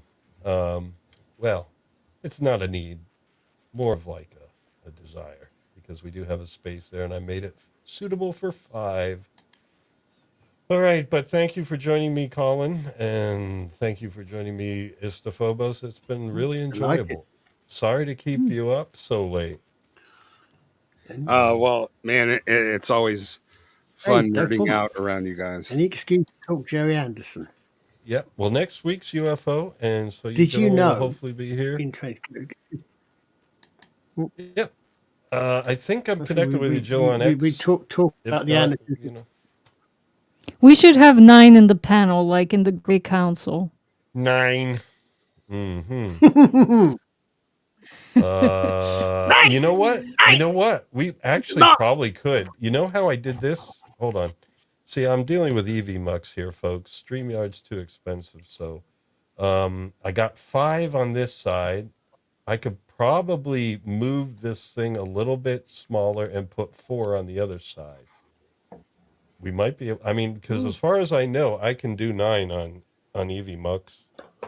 It's not a matter of space as far as how many I can have on. That's a concern. It's like space on screen. But you know what? I think we could shrink the slides a little bit and make up more space. But the only thing is, I don't want to have like no one in the chat and everybody on the stream. Yeah, everyone's on the stream, no to chat. Hey, there are 24 people watching. There aren't 24 people chatting. Well, some people like to just be near people. Yes. They don't want to talk to them. They just want to be close. All right. So should we call it a wrap? Yes. Well, All I was right. going to say, when we were talking earlier on about Gerry and Anderson in the first place, you can actually put, at the very least, Stingray, Thunderbirds, and Captain Scarlet in the same universe. And I would love to see a Gerry Anderson universe, because you could, if you stuck something like 5-1XL5 in later on or something, it would make an interesting. Of Although those, actually, I'm only familiar with Captain Scarlet, so I don't know. Maybe Phobos knows, but I mean, Captain Scarlet is cool. I mean, it's different. The Marion Nation is different. I dig it. Although I mean, sometimes you're wondering what they're thinking because there's no, there's not as much expression. So it's like, yeah, because okay, puppet, what's in your head there? If you explain some of the expanded backstory and rest of it, some of the members of Spectrum are, at least one of them is an ex-member of the World Aquanaut Security Patrol, which is the organisation for which Troy Tempest worked in Stingray.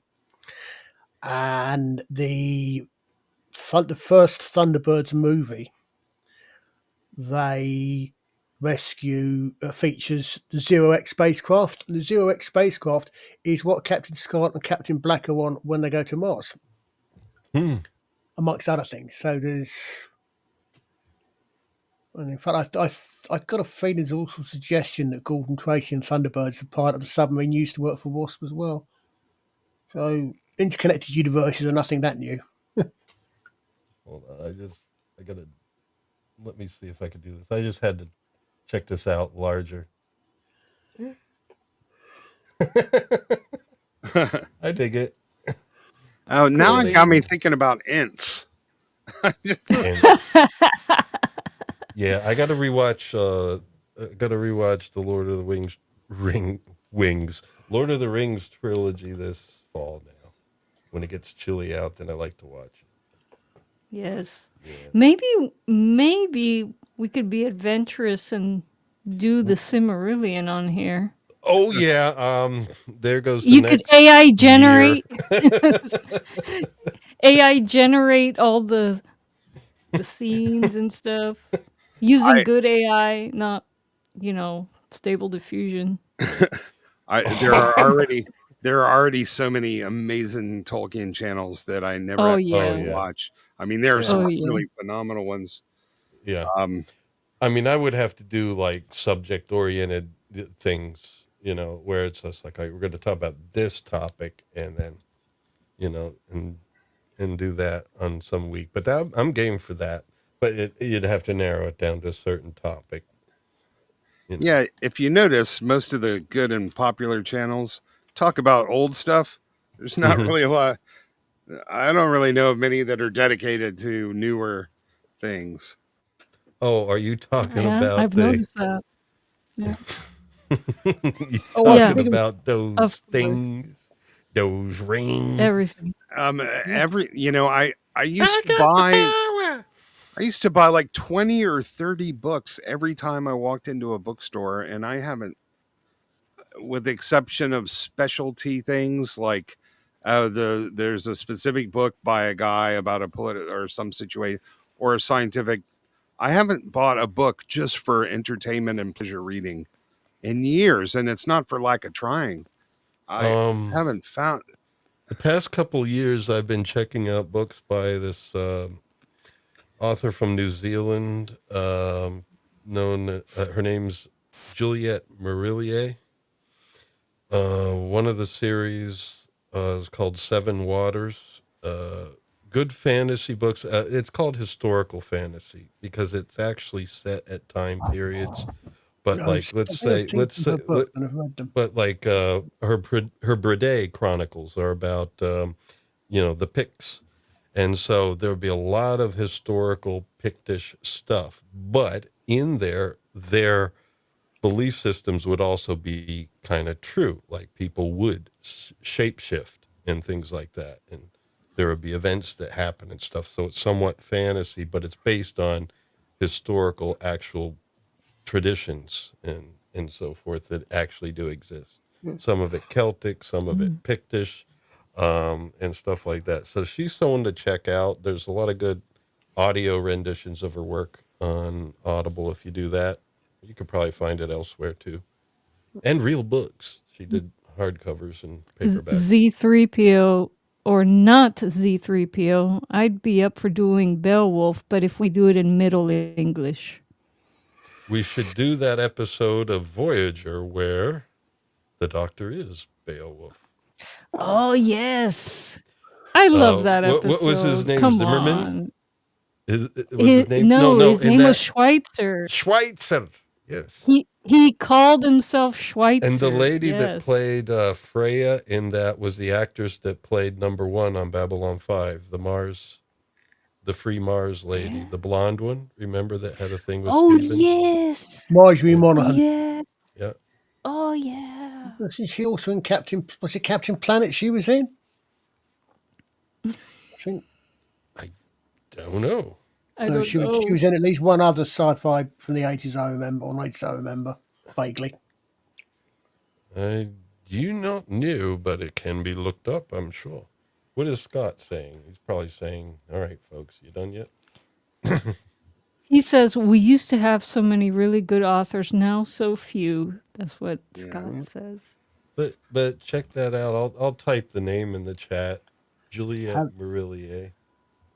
I'll tell you what, something that I have no interest in reading whatsoever, but for not least of which because I'm a bloke and they're designed for ladies, but apparently there is an entire genre of fiction regarding what's the best way to put it?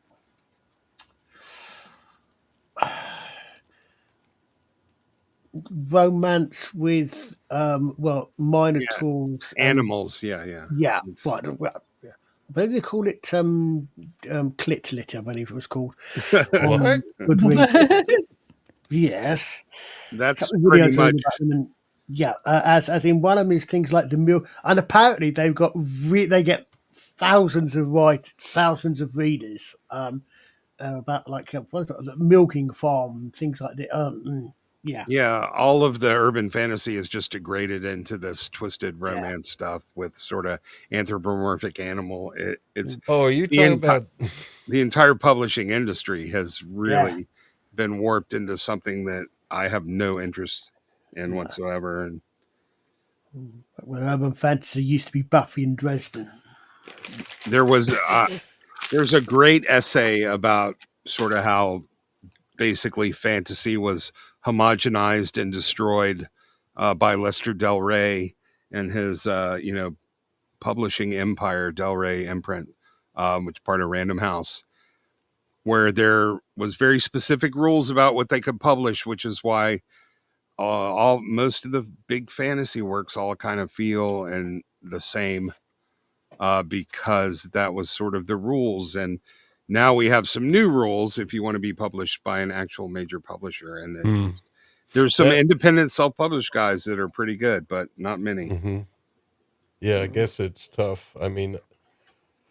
before that, I mean, I guess you could always go back to, Dragonlance. Mm.